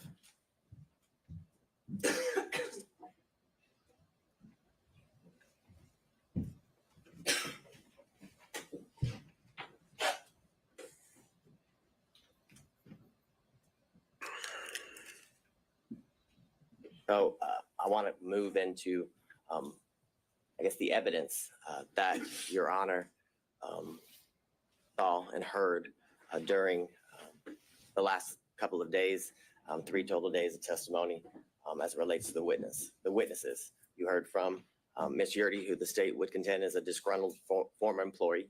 You heard from Terrence Bradley, also someone who is a disgruntled former partner. The text messages in the state's opinion show that he is vengeful. You heard from his own testimony here sitting before the court that all he did was speculate, and any information that he had and garnered and then passed on to Ms. Merchant was mere speculation. I believe he said that over and over again when asked if he had personal knowledge. My recollection is around 15 times he said he had absolutely no personal knowledge of a romantic relationship between the DA and Mr. Wade. You also heard from the special prosecutor, Mr. Wade, a former judge. You heard from the 80th governor of the state of Georgia, Roy Barnes. You heard from the first female elected district attorney of Fulton County, and you heard from her father, who was a 40-plus year practicing attorney in good standing when he left the practice of law. And what I would submit to the court is that Miss Yurdy's testimony was nothing more than inconsistent at best, based on what I referenced to the court earlier as it relates to the representations that were made by her counsel prior to. Are those in evidence? Would his responses during a motion to quash, which weren't subject to cross-examination by defense attorneys, weren't even part of the evidentiary record of the hearing? Again, I'm just kind of puzzled by that. You didn't ask the question of Ms. Yurdy, what did you tell your attorney before coming here? And then we could have dealt with privilege issues and whatever else. I would agree with the court. It's not in evidence, but it was a statement by an officer of this court to the court during a hearing related to her testimony and how we would proceed with her testimony in this hearing. But it's clear that what was represented as to why she would not have, I guess, be an appropriate person to testify was that she had absolutely no knowledge of the romantic relationship. That was the basis of why her counsel was saying that she shouldn't have to testify, that she shouldn't be compelled by under the that court. theory, if accepted, where did the incentive arise between Monday and Thursday for her to completely change things around? Where did the incentive So arise? she was fighting so hard to avoid if we're going down that road you proposed, she was fighting to have not to come in here and testify at all. And then she comes in here and testifies. Why would she have testified the way she did if she didn't want to testify so strongly? If we're going down this road of trying to just gauge her interests and these kind of things, I don't know if I'm quite following that theory. And I can appreciate that, but I would say the reason she didn't want to testify, I would submit to the court, is because this is an incredibly public forum where she would have to testify against a former friend and a former boss. And I think the change, I wouldn't qualify it as an incentive. What I would qualify is ultimately when she was forced to testify, right, a motive and a bias as to why she testified in the manner in which she did. When asked by Ms. Merchant as to the reasons for her leaving, she kind of danced around the issue. And then as Ms. Cross asked her about whether she resigned or forced to leave, she was fired, she came out and said she was given the choice: you can either resign, but either way you're leaving. You're fired, or you can resign in a manner in which, she wouldn't be officially fired, when she's trying to get future employment and things of that nature. So I would submit to the court that there's absolutely no incentive. An incentive is not why Ms. Yurdy's testimony changed, or the state would contend her testimony changed. but it was the reason she testified the way she did was because of her bias towards the DA, which gave her motive to what the state would contend is be less than honest before the court.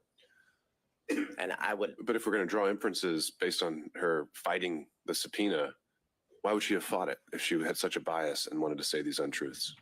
Because she didn't want to come on national television and have to be exposed to the things that, well, I don't know anybody who wants to testify before a court in a normal trial, a normal proceeding, but one of what I would qualify in this high profile of a nature where everybody would be able to watch and learn at what she has to say as it unfolds in the courtroom.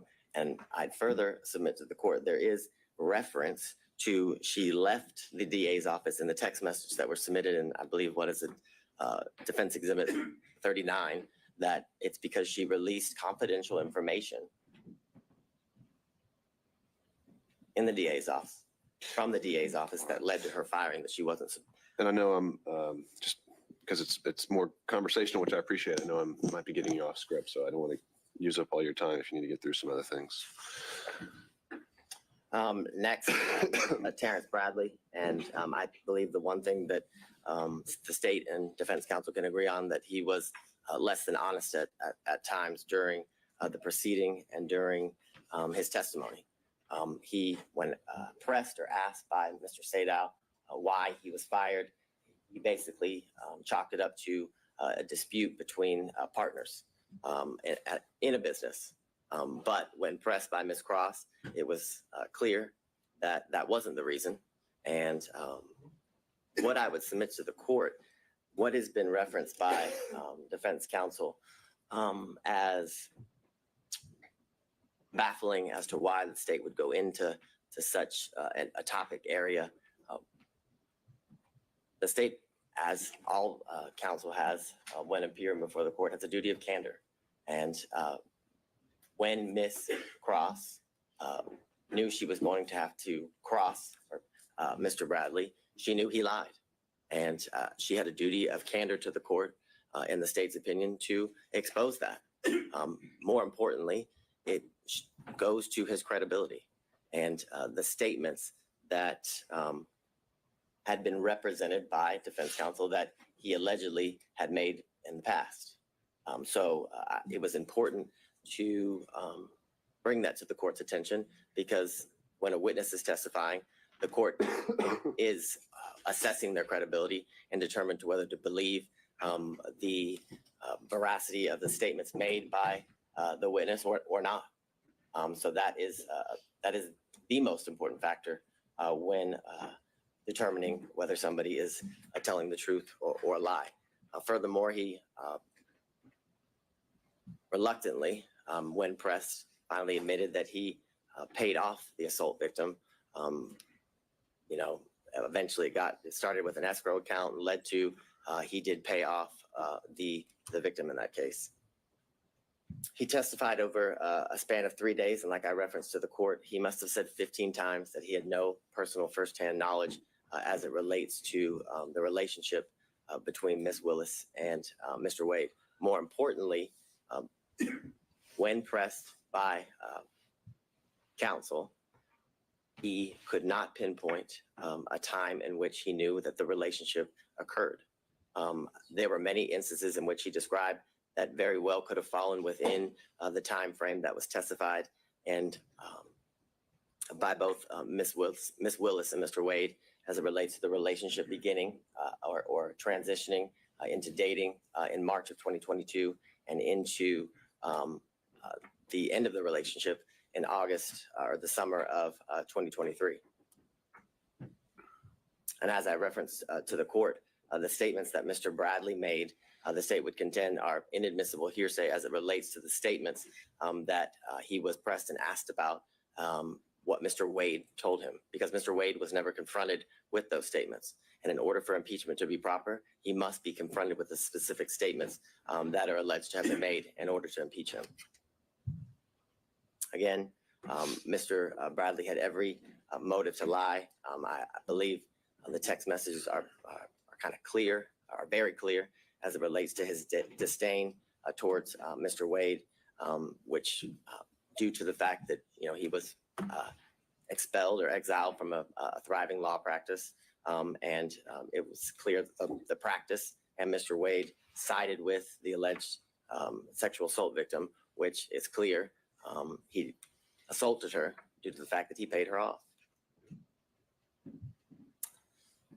And as I referenced earlier, Miss Merchant represented to the court that Mr. Bradley had personal firsthand knowledge basically of it all, of everything, and that he would be able to basically be an impeaching machine. I think Your Honor referenced him as the star witness when you were addressing the claims that were made by Ms. Cross in relations to Ms. Merchant's representations to the court. And what I would submit to the court is that all Mr. Bradley's representations as it relates to whether or when the relationship between Ms. Willis and Mr. Wade began, and whether they cohabitated, because that was a promise that was also made, that he would be able to impeach the investigators as it relates to cohabitation, was mere speculation, gossip, and innuendo. And this is, Your Honor. The impression I got, and we can correct this while we're all here together, is that Mr. Bradley directly overheard a statement from each of these individuals that they could be impeached with. Ms. Merchant, is that accurate? Directly overheard. Which ones are we talking about specifically? Well, essentially, that kind of seemed to be all of them. You had said Allen, Bond, Young, and then the investigators, Hill, Green, and Ricks, could all be directly impeached by statements overheard by Mr. Bradley. Yes. In reference to your question, the unequivocal answer was yes. And when Your Honor is looking through the text messages, I would submit to the court that the text messages don't even say or indicate what was represented to the court in relation to the good faith basis for this motion to disqualify as it relates to the testimony of and the ability to impeach witnesses through Mr. Bradley. What's been referenced by all counsel is Mr. Bradley's assertion of absolutely as it relates to whether the relationship existed prior to Mr. Wade's hiring. And the question in itself involves speculation because it asks, do you think it started before she hired him? And he says, absolutely. He doesn't say he knows. He doesn't provide any context as to how he knows. And in these text messages and through his testimony with the court, the source of his information was unclear. What I would say to the court, as to a lot of things, other than the one conversation that allegedly occurred between Mr. Wade and Mr. Bradley, and I would submit to the court that conversation never occurred. That would be the state's contention. And how do we know that? We know that because that conversation was not confronted, or Mr. Wade was not confronted with that conversation. And that is evidence circumstantially, and I'd even say direct, as to that conversation not existing. Because based on the representation made by defense counsel, it would be clear that that would be a conversation that would have been relayed to, because it wasn't privileged, as Your Honor found, that would have been relayed to Ms. Merchant. And if that conversation happened, you better believe that would have been a conversation that defense counsel would have confronted Mr. Wade with and against. And the reason they didn't do that was because it didn't exist. Again, you heard from Mr. John C. Floyd III, the district attorney's father. As Your Honor heard, he was a well-respected member of the legal community for over 40 years. But the importance of his testimony was to provide the court with corroboration as it relates to the years leading up to the relationship that transitioned into dating between the district attorney and Mr. Wade. What he testified to is that he moved into her South Fulton home in 2019. The evidence of his moving into that home at that time was his Georgia driver's license, a government, official government document. He further testified that not only did it wasn't that just Miss Willis and himself live at the South Fulton home, but that he often would see on numerous occasions the significant other of Miss Willis that was not Mr. Wade. He referenced that that person had a nickname of Deuce, and that he kept a lot of his belongings in the garage of Miss Willis. He specifically said he kept a lot of his disc jockey equipment, is how he referred to it when before the court. He made very clear that he had never seen Mr. Wade at the South Fulton home that is owned by Miss Willis. He made clear that he lived in that home with Miss Willis and Miss Willis alone, other than her two daughters who would occasionally visit that home until after February of 2021. But what precipitated the soon move of Miss Willis to what I would reference as safe houses for her protection was a protest that occurred before her home in February of 2021. He then expressed to the court that Miss Willis moved in the spring of 2021, and that due to these threats that were taken very seriously, he had only seen his child 13 times. He said, in reference to the questions by defense counsel that were in a, and I'm just going to be straight up with the court, they were trying to make Miss Willis a liar, what is how I would submit to the court, in the sense that she testified that she was concerned for her safety and her family's safety, which included her father and her daughters, and that Mr. Floyd remaining in that home kind of rebutted all of that, made it so it wasn't true. But he testified that he stayed in the home because it was a home that she had put her blood, sweat, and tears in and was able to buy, and that he stayed in the home because there was constant officer presence. He told the court that he bought extra security equipment. He even went as far to tell the court that he slept in different rooms on different nights because he felt his safety was in such a concern. So I would submit to the court that line of questioning was done in an attempt to discredit Miss Willis, but failed. Would be this how the state would characterize it. Then he testified about the first time that he did meet Mr. Wade, which is in 2023 here at the district attorney's office. And he talked about how he kept cash in his home and why Miss Willis kept cash in his home. And what the court should take note of is the state didn't ask Mr. Floyd about the cash in his home. That came out through the cross-examination of defense counsel. So there was I guess, an implication that Mr. Floyd only did so due through his preparation with the state and his hearing and seeing news articles and clips related to the testimony that had occurred prior to him. But I would submit to the court that it's telling that that information came out through questions that were asked by defense counsel, which gives credibility to the statements that were made. And he further explained as to why he taught his daughter to keep cash in the home as it relates to financial independence and having a safety net. It was further testified that he had multiple safes and that he gave Miss Willis his first lockbox, or her first lockbox, for situations as she described when she was testifying. And what I want to make clear is during Ms. Willis's testimony, it was pressed about the cash and where she kept it. Did it follow her, where she laid her head, and things of that nature, trying to further discredit the practice that she had as it relates to keeping cash in her home and why she had the ability to pay cash to Mr. Wade and other people and for other situations. And what the court should take note of is that there was no evidence that controverted that at all. Where was the evidence that controverted Miss Willis's claim and practice of keeping cash in her home? There was none.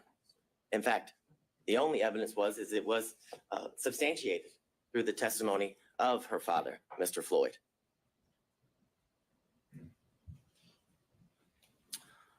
Furthermore, you heard from former Governor Roy Barnes, and his testimony was significant and important because how I would phrase it, Your Honor, is it debunks. Let me on this point, Mhm. and I think you might have had a more recent opportunity to review his testimony than I have. Mhm. You say on the slide that she was the first choice to lead the prosecution.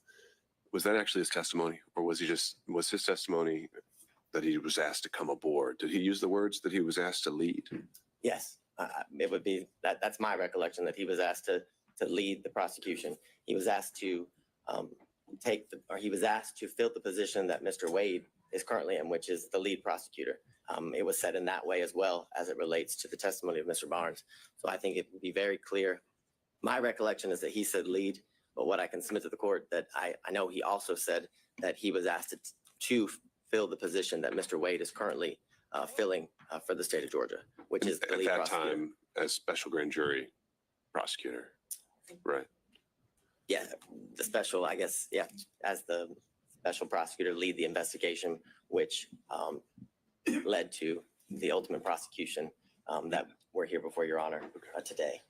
He also indicated that the reason he turned that job down was because it didn't pay enough. He said he had mouths to feed at his law firm, and that he also didn't want to live the rest of his life with bodyguards because he had lived that for the years in which he was the governor of Georgia. Furthermore, he confirmed the qualifications of Mr. Wade, which I still find it quite interesting and confusing as to attacking Mr. Wade's qualifications, in that it's almost as if Mr. Roman's counsel is asking that the state put a prosecutor on the case that she sees to be more qualified to attempt to convict her client. It's an interesting argument, and it's one that makes no sense. Furthermore, if you were to believe the claims and allegations as it relates to Ms. Willis' personal stake in the prosecution, the receiving of financial benefits and gains, then you'd have to believe that she was also dating Roy Barnes, the former governor, and Gabe Banks, in addition to Mr. Wade. If she has this grand plan scheme in order to profit off of the prosecution of this case, because that's what they're saying. Or they're saying that she telepathically or prophetically was able to know that Mr. Barnes and Mr. Banks would turn down the position so she could then hire Mr. Wade. It's ridiculous. It's absurd, and it's desperate. It's a desperate attempt to remove a prosecutor from a case for absolutely no reason, Your Honor, other than harassment and embarrassment. This slide, and we've been through a lot of the testimony. And I should be clear there, it was not introduced in evidence that Mr. Banks turned her down, right? How's that part of the record? Well, I'd ask the court to take judicial notices, has been asked repeatedly. Unless the district attorney had testified to that. I don't recall offhand. I will be frank with the court. I don't recall if Ms. Willis testified to that exact fact, but I know that Mr. Banks represented that to the court during Monday's hearing as it relates to the allegations that were made. I understand Your Honor's position as it I'm just relates to trying to that. make sure we know exactly what is in the evidence and is not, but regardless, I think your point is made. I think it's an evidence of the record as it relates to, I guess, the issues that led up to the actual hearing of this case. So I understand Your Honor's position, but it did come out during a proceeding that was prior to the actual hearing. This slide is just a chart showing kind of the testimony of both the district attorney, Ms. Willis, and Mr. Wade, as it relates to how they met, how or when Mr. Wade became the special prosecutor, when their relationship evolved into a romantic one, talking about the trips in which they took after their relationship evolved into one that became romantic, and when it ended. And what, again, I would submit to the court is that those facts were consistent. And the only person who contradicted that when the relationship started was Ms. Yurdy. And what I would bring to the court's attention is that it was represented to the court that Ms. Yurdy was a witness other than Mr. Bradley who could bring to the forefront this issue of cohabitation. And when pressed and when asked about it, Ms. Yurdy had absolutely no information as it relates to this alleged cohabitation. It was false. She said she had no information. She was asked about trips. She said she had no information about the trips. Yet, she's such a good friend that Ms. Willis confirmed each year that Mr. Wade and her continue to be in a relationship 2019, 2020, 2021, until their relationship ended due to her forced resignation and splintering of their friendship, Your Honor. I guess several exhibits obviously were tendered in. Most of them were exhibits that came from the sealed divorce of Mr. Wade and Ms. Jocelyn Wade, contracts for legal services, trip itineraries, and the text messages. And I would specifically reference prior to today, the only text messages that were before Your Honor were defense exhibits 26 and 27, which it's the assertion of defense counsel that what those show is that Mr. Bradley had information as it relates to the relationship starting prior to March of 2022, and that's just false. Those text messages do not contain that. It does not pinpoint, just as Mr. Bradley couldn't, when the relationship actually started. And furthermore, you have the testimony and the evidence of the text messages that it was mere speculation. If you, as Your Honor, reviews the full chain of text messages, it is clearly Ms. Merchant and Mr. Bradley going through what I can describe as nothing else other than a mere fishing expedition between the two of them at first, because it's asked about certain members of the DA's office who would have information as it relates just specifically, for one, Ms. Young. It is asked whether she would have information, and he had no idea. He said he assumed, he was speculating. And that is the same as each person that was subpoenaed in reference in the text messages. All of that was speculation. And you know it was speculation because not a single one of them testified. That's telling. Because if it wasn't mere speculation, if it wasn't mere gossip, and if it wasn't mere conjecture, each one of those people who were subpoenaed would have been called to testify, like District Attorney Willis was, like Mr. Wade was, in order to be confronted and then impeached by Mr. Bradley. You've heard obviously about the phone records, and I have a maybe because whether it comes into the purview of Your Honor as it relates to the determination Your Honor is to make as it relates to the disqualification of the district attorney. You also have the affidavit from the employee who worked at the winery who confirmed that Ms. Willis did in fact pay in cash up to more than $400. And I understand that this is part of the proffer of the state, but it's important because that is a witness who the state didn't go find. That is a witness who went to CNN in order to confirm what Ms. Willis testified to, further giving her statements credibility and credence before the court. You heard about... Well, before we move on from that one, other than the foundational concerns, would you have a response to the proffer of the cell phone records? I have, I'll get to that now. I was going to get to it later, but I have several foundational concerns as it relates to the cell phone records. I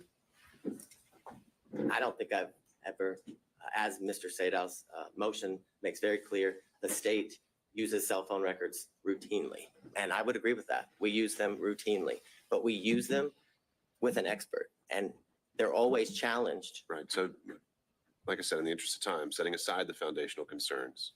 Oh, I thought you were asking about them. No. Focusing on the substance of them, assuming that it would be admissible in the guise that he's proffered. Maybe you have that further up, but what's the reaction to that? So what I would say initially is that due to the fact that they were analyzed by someone who was a non-expert. The analyzation of those cell phone records were not properly peer reviewed. They were not, it's clear from the state's review that the normal practices that are used to check the use of which kind of data is being used in reference to the two specific dates. I believe it's September 10th and 11th and November 29th and 30th. The affidavit that is used to say that Mr. Wade remains at Ms. Willis's or in the area of Hateville, because again, during the hearing, the address for the Yurdy condo never came out. It was just that it was the Hateville condo. The actual phone number for Mr. Wade was never established. And the documents that were provided to the state that were certified business records did not have a subscriber page. So we have no idea that the number belongs to Mr. Wade. Now, I understand Your Honor wants to look past the foundational issues, and I can appreciate that. But the foundational stuff is very important as it relates to the admissibility of the records. No doubt about that. But if somewhere, how they were able to survive those foundational concerns, do you have any reaction? Yes, I do, and I will skip forward so I don't. So what's interesting is that the records that were provided they start in January of 2021 and they go, I believe it's to November 30th, I think is what of 2021, the span of the records. And you heard from all of the witnesses, including Ms. Yurdy, that Ms. Willis did not move into the Hateville address until April of 2021. That was the testimony from all of the witnesses, April of 2021, and that she lived in her South Fulton home from when she met Mr. Wade in October of 2019 up until when she had to move. And the assertion by defense counsel is that Mr. Wade and Ms. Willis began a relationship right after they met in October of 2019. What's interesting and what's telling is that Mr. Wade's handset doesn't once appear in anywhere near the area of her South Fulton home, but they're dating, but they're in a serious relationship. And if you were to believe what the defense counsel says, that they have been in a relationship from October of 2019 up until she moves in April of 2021. So, a year and a half or so, but he never once enters the area of her home. But they want you to believe that that's a lie, which is why counsel for defense continued to press District Attorney Willis and Mr. Wade as to whether he had ever been to that South Fulton home.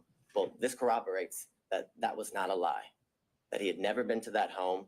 And it's more than suspect if you've been in a relationship, as they claim, for all this time, but never once went to the house. So I think that's telling.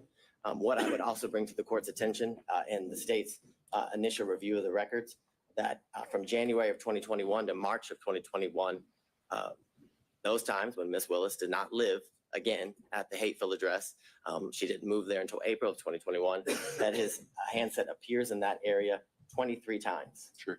How do you reconcile that with this testimony that was alluded to, I think, by opposing counsel, the reasons he gave for being in the area? Well, would those line up to 23 times? I think, well, I didn't give too many reasons for being there, right? Well, I think that's the point. I would say, yes, that is the point. He referenced that that's an area that it was not uncommon for him to be in. And clearly that is the case because Ms. Willis didn't live in that area. So again, it's further corroboration as to what Mr. Wade indicated to the court. And after Ms. Willis moved into the condo in April of 2021, they appeared 35 times. Now, I want to make clear to the court, both Ms. Willis and Mr. Wade never denied that he had been to that condo before. The specific testimony that was elicited by Ms. Willis and Mr. Wade was that he had never laid his head, was the direct quote at that condo, which these records don't prove that he laid his head anywhere. If you were to believe the analysis, or if you were to give credence to what the non-expert says as it relates to Mr. Wade's handset in September and November for the 3 to 4 hours that the phone is alleged to have remained. That doesn't disprove anything that was testified by both Mr. Wade and District Attorney Willis. It was that he visited there. The specific hours of their visits was not something that was pursued during the questioning of both of the parties. So what I would also submit to the court is that if you look at the days as it relates to in September and November, the use, the type of information that is used to make the plots for the longitude and latitude of the handset is data records. It's not voice records. It's not SMS or text messages.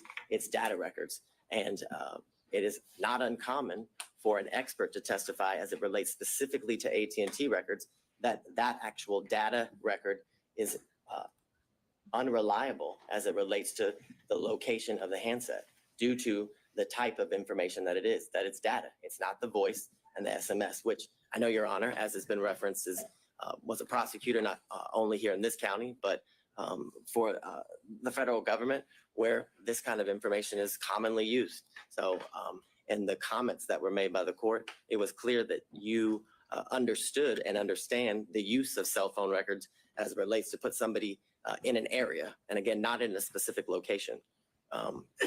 I'd also bring to the court's attention as it relates to the validity of the affidavit and the analysis done by the expert that was hired by Mr. Sadow, is that not once does it reference the fact that AT&T records commonly have duplicate and triplicate entries within the call detail records.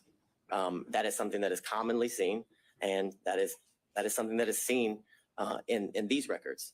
And that is something that leads to the incorrect number of times that has been alleged that Ms.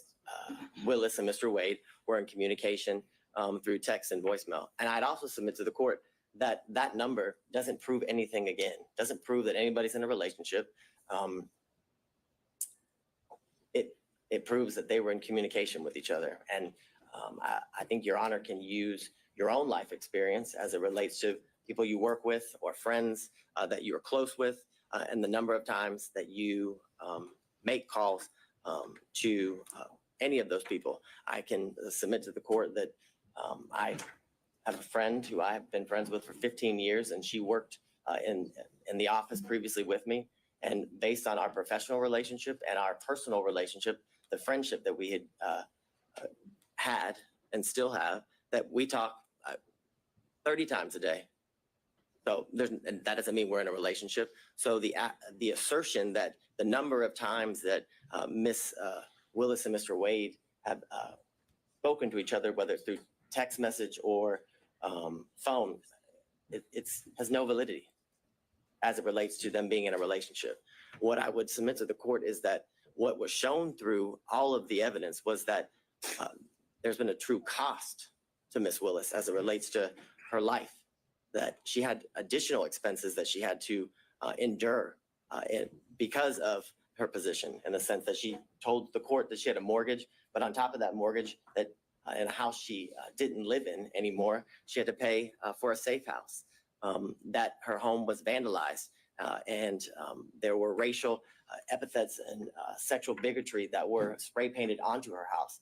The concern of her safety and her life is something that was testified to. And the fact that this job has led to the isolation and separation of her from her family and friends, which was given credence, and the credibility of those statements were provided by her father, Mr. Floyd, that he had only seen his daughter 13 times since all of these instances occurred. The stateful nature of the statements and the falsehoods that, for example, in these text messages that were purposefully leaked to the media as it relates to Miss Willis's daughter, subjecting her position in school, that she flunked out of college, which isn't true, which in fact she has graduated from an HBCU. But what's been leaked to the media is the fact that she flunked out of school and someone other than her father moved her, which again, the validity of which was never shown. And all the while, Ms. Willis facing these costs has been able to continue to do the work unrelated to this case, which is shown in the fact that Atlanta's murder rate and violent crime rates have decreased while she has been in office. What was shown through the testimony of all of the witnesses and through the evidence that Your Honor heard was that there wasn't an actual conflict, that the defense failed to provide any sort of actual conflict in relation to Ms. Wade's, I guess, the relationship that transpired from the relationship between her and Mr. Wade, and that there was absolutely no evidence of a financial benefit that she gained as it relates to the prosecution of this case and the ultimate outcome of the case. The corroboration of all of that is the things that Your Honor is very much aware that she could have, I guess, financially benefited from stretching out the case, for lack of better words, by the special grand jury recommended that 39 individuals be indicted. But through her sifting through the special grand jury's report and all of the evidence with the team that indicted the case, they only went with 19 of the defendants, which had she gone with all 39, they're based on the defense counsel's assertions, would have given her the opportunity to certainly find these financial gains that are claimed through the allegations of defense counsel. More importantly, why would Ms. Willis repeatedly ask this court to set a trial date as soon as possible if her motive in prosecuting this case was to continue to financially gain as alleged from the prosecution of this case? It doesn't line up. It doesn't make sense. And it doesn't make sense for a reason, because it doesn't exist. More importantly, this office has multiple RICO and as well as large scale cases like this one and much larger. And they also, there's a lot of high profile prosecutions. If Ms. Willis's ultimate goal by hiring Mr. Wade was for her financial benefit, then she would put Mr. Wade on every single one of those cases. So she could certainly revel in the riches and lavish lifestyle that has been referred to by defense counsel, which there's been absolutely no evidence of. The evidence was she stayed at a DoubleTree in Napa, a DoubleTree. I don't know that to be a lavish hotel. Most people, when they go to Napa, if they want to lavishly experience Napa, stay at the Ritz-Carlton, the Four Seasons, things of that nature, not a DoubleTree.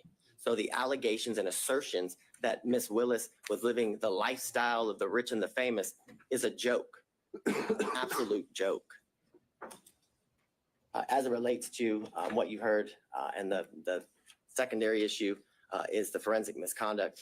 And for lack of better words, what has to be shown is that the statements that were made by Ms. Willis related to the prosecution of the case and ultimately the guilt or innocence of the defendants. And we have none of those statements. There's been no evidence. Nothing has been provided to Your Honor as it relates to Ms. Willis's specific statements made about any of the defendants and in relation to the guilt or innocence of any of the defendants. I forget which defense counsel referenced the fact that she said she had a 95% conviction rate. Well, what Ms. Willis's job is to instill confidence in the community as to how well she is doing as it relates to her constitutional duties. And that was exactly what was done when she referenced that she had a 95% conviction rate in the previous year that she was serving as a district attorney. More importantly, it's been the allegations about race and religion being imputed in her speech, and that those comments were directed at the defendants at this table. And if you listen to the speech, those comments are directed at two elected or political officials. I believe it was Marjorie Taylor Greene and Ms. Bridget Thorne, who is a member of the Fulton County Board of Commissioners here. She specifically used their names. I don't know that they, and my knowledge is they're not supposed to be sitting at the table, and I haven't seen them in my work as it relates to this case, Your Honor. So those allegations that Ms. Willis committed forensic misconduct are, again, there's no validity to them. There's no evidence of them as it relates to any of those comments, which this is an issue that Judge McBurney has previously ruled on when these same allegations were alleged as it relates to extrajudicial statements made by Ms. Willis. And it involved a statement that the words fake electors were said by Ms. Willis. And he found there was absolutely no conduct that was impermissible as it relates to forensic misconduct.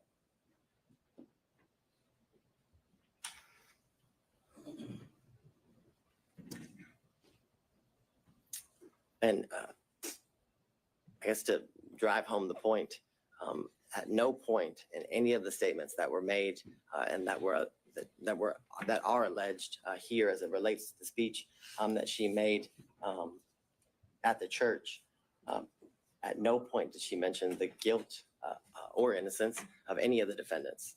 She, again, was merely responding to comments made by Marjorie Taylor Greene and Bridget Thorne, two other political officials, therefore making her comments not even close in the realm of any sort of forensic misconduct. What I find interesting is that defense counsel wants to make these allegations that Ms. Willis committed this forensic misconduct by the statements that she made in her defense as two unrelated, in this case, public officials criticized the job that she was doing. And I find the hypocrisy interesting in the sense that we've had video proffers released to the media by defense counsel, emails between counsel released to the media by defense counsel, statements have been made by defense counsel in relation to this case. We had the unredacted version of the cell phone records of Mr. Wade released to the media by defense counsel with his private and personal information causing the threat of harm to both Ms. Willis and Mr. Wade to increase. The most recent instance was the text messages that Your Honor hadn't ruled on their admissibility prior to their release, and it was made clear during the hearings that the ability to get those, the full chain was something that they were unable to do. But they figured a way, and the minute they figured a way, they released it, the information to the media simultaneously with turning it over to the state and the court. For all the reasons obviously stated before Your Honor, that this motion should be denied because the legal requirements that are required in order for the district attorney to be disqualified have not been satisfied. The defendants have failed to raise any issue legally or factually to satisfy the legal standard for disqualification. They must show an actual conflict. They've been unable to show that the prosecution of this case was at all a result of political bias, which has been accused, or accusations have been made, as well as demonstrated that the prosecution of this case was motivated by any means or any way because of malicious prosecution. And they haven't been able to prove that this case was one of selected prosecution for political benefit or gain. All allegations that have been made during the course of different hearings and the procedures as it relates to this case. What I would leave the court with and how the state started the argument is that courts have been generally unreceptive, if not hostile, to attempts to disqualify prosecutors based on pervasive and institutional conflicts, which makes clear that the burden, that the standard is very, very high that must be met in order for an elected district attorney to be disqualified. And that burden, that standard has not been met. An actual conflict has not been shown. And more importantly, in conjunction with that, there's been absolutely no evidence that the district attorney has benefited financially at all, but benefited financially in conjunction with any outcome, whether it be now or ultimately as it relates to the prosecution of this case. And because of all those reasons, Your Honor, we respectfully request you deny defense counsel's motion to disqualify the elected district attorney, Ms. Fani Willis. All right, thank you, Mr. Body. Your Honor, I think we have 5 minutes and 44 seconds. That's what it says. Mr. Cromwell. I'll leave it. Oh, you, okay, handing it over. Understood. Mr. Sadow, all yours.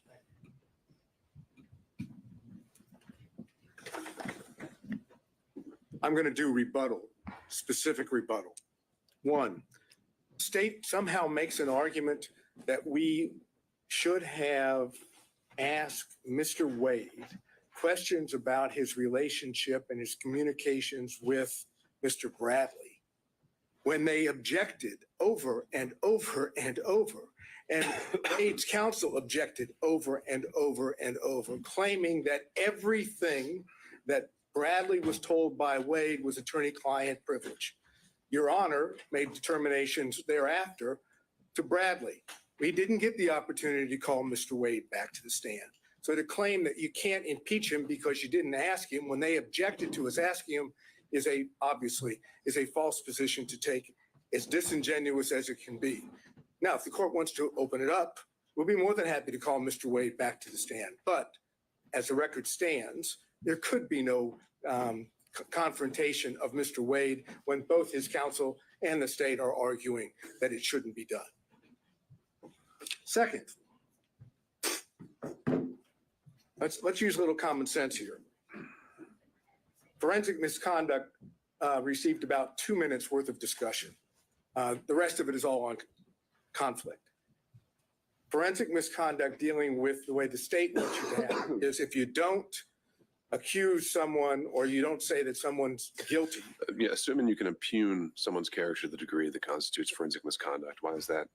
I'm sorry, say Case that. here? Assuming you can impugn someone's character to the degree that it constitutes forensic misconduct. I think that I guess the state's primary position was that they weren't talking about you at the church. Right.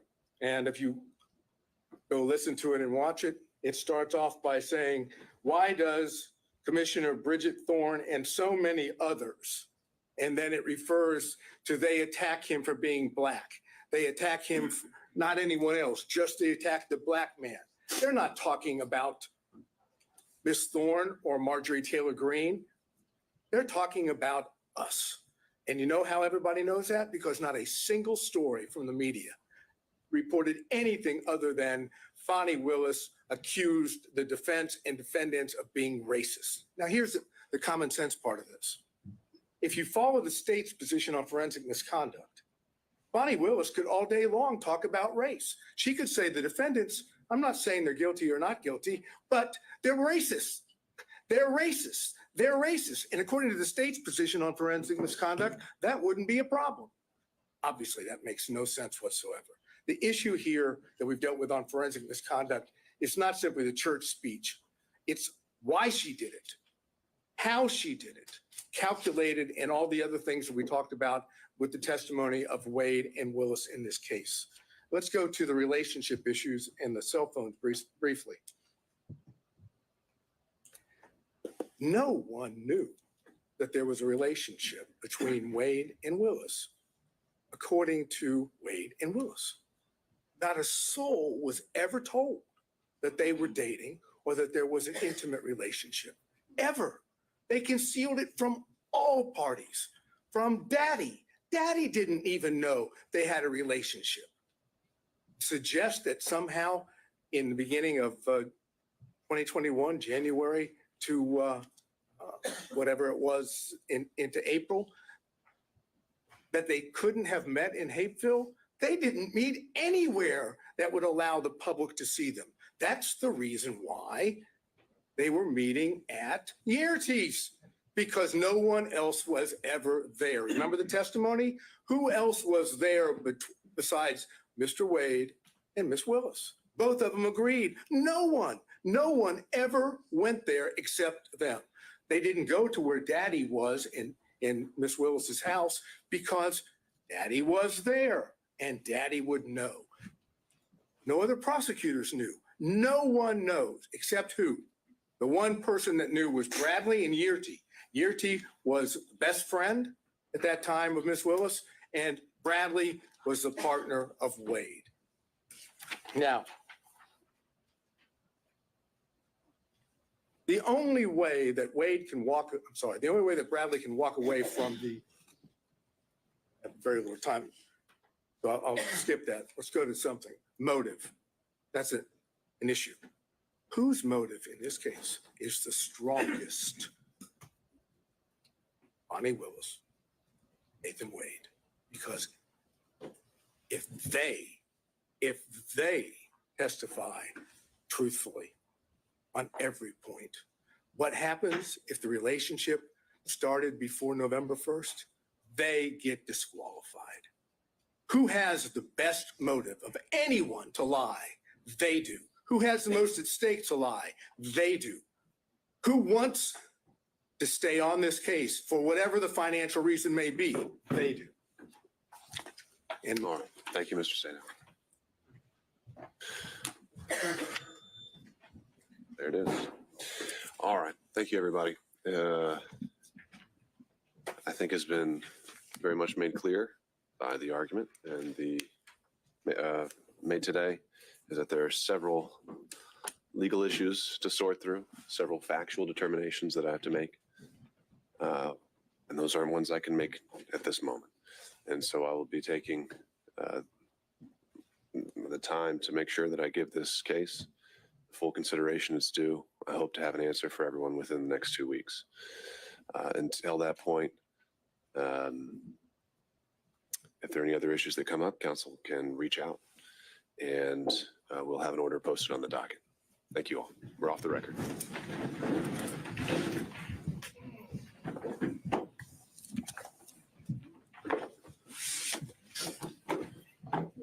Thank you, Mr. Chair.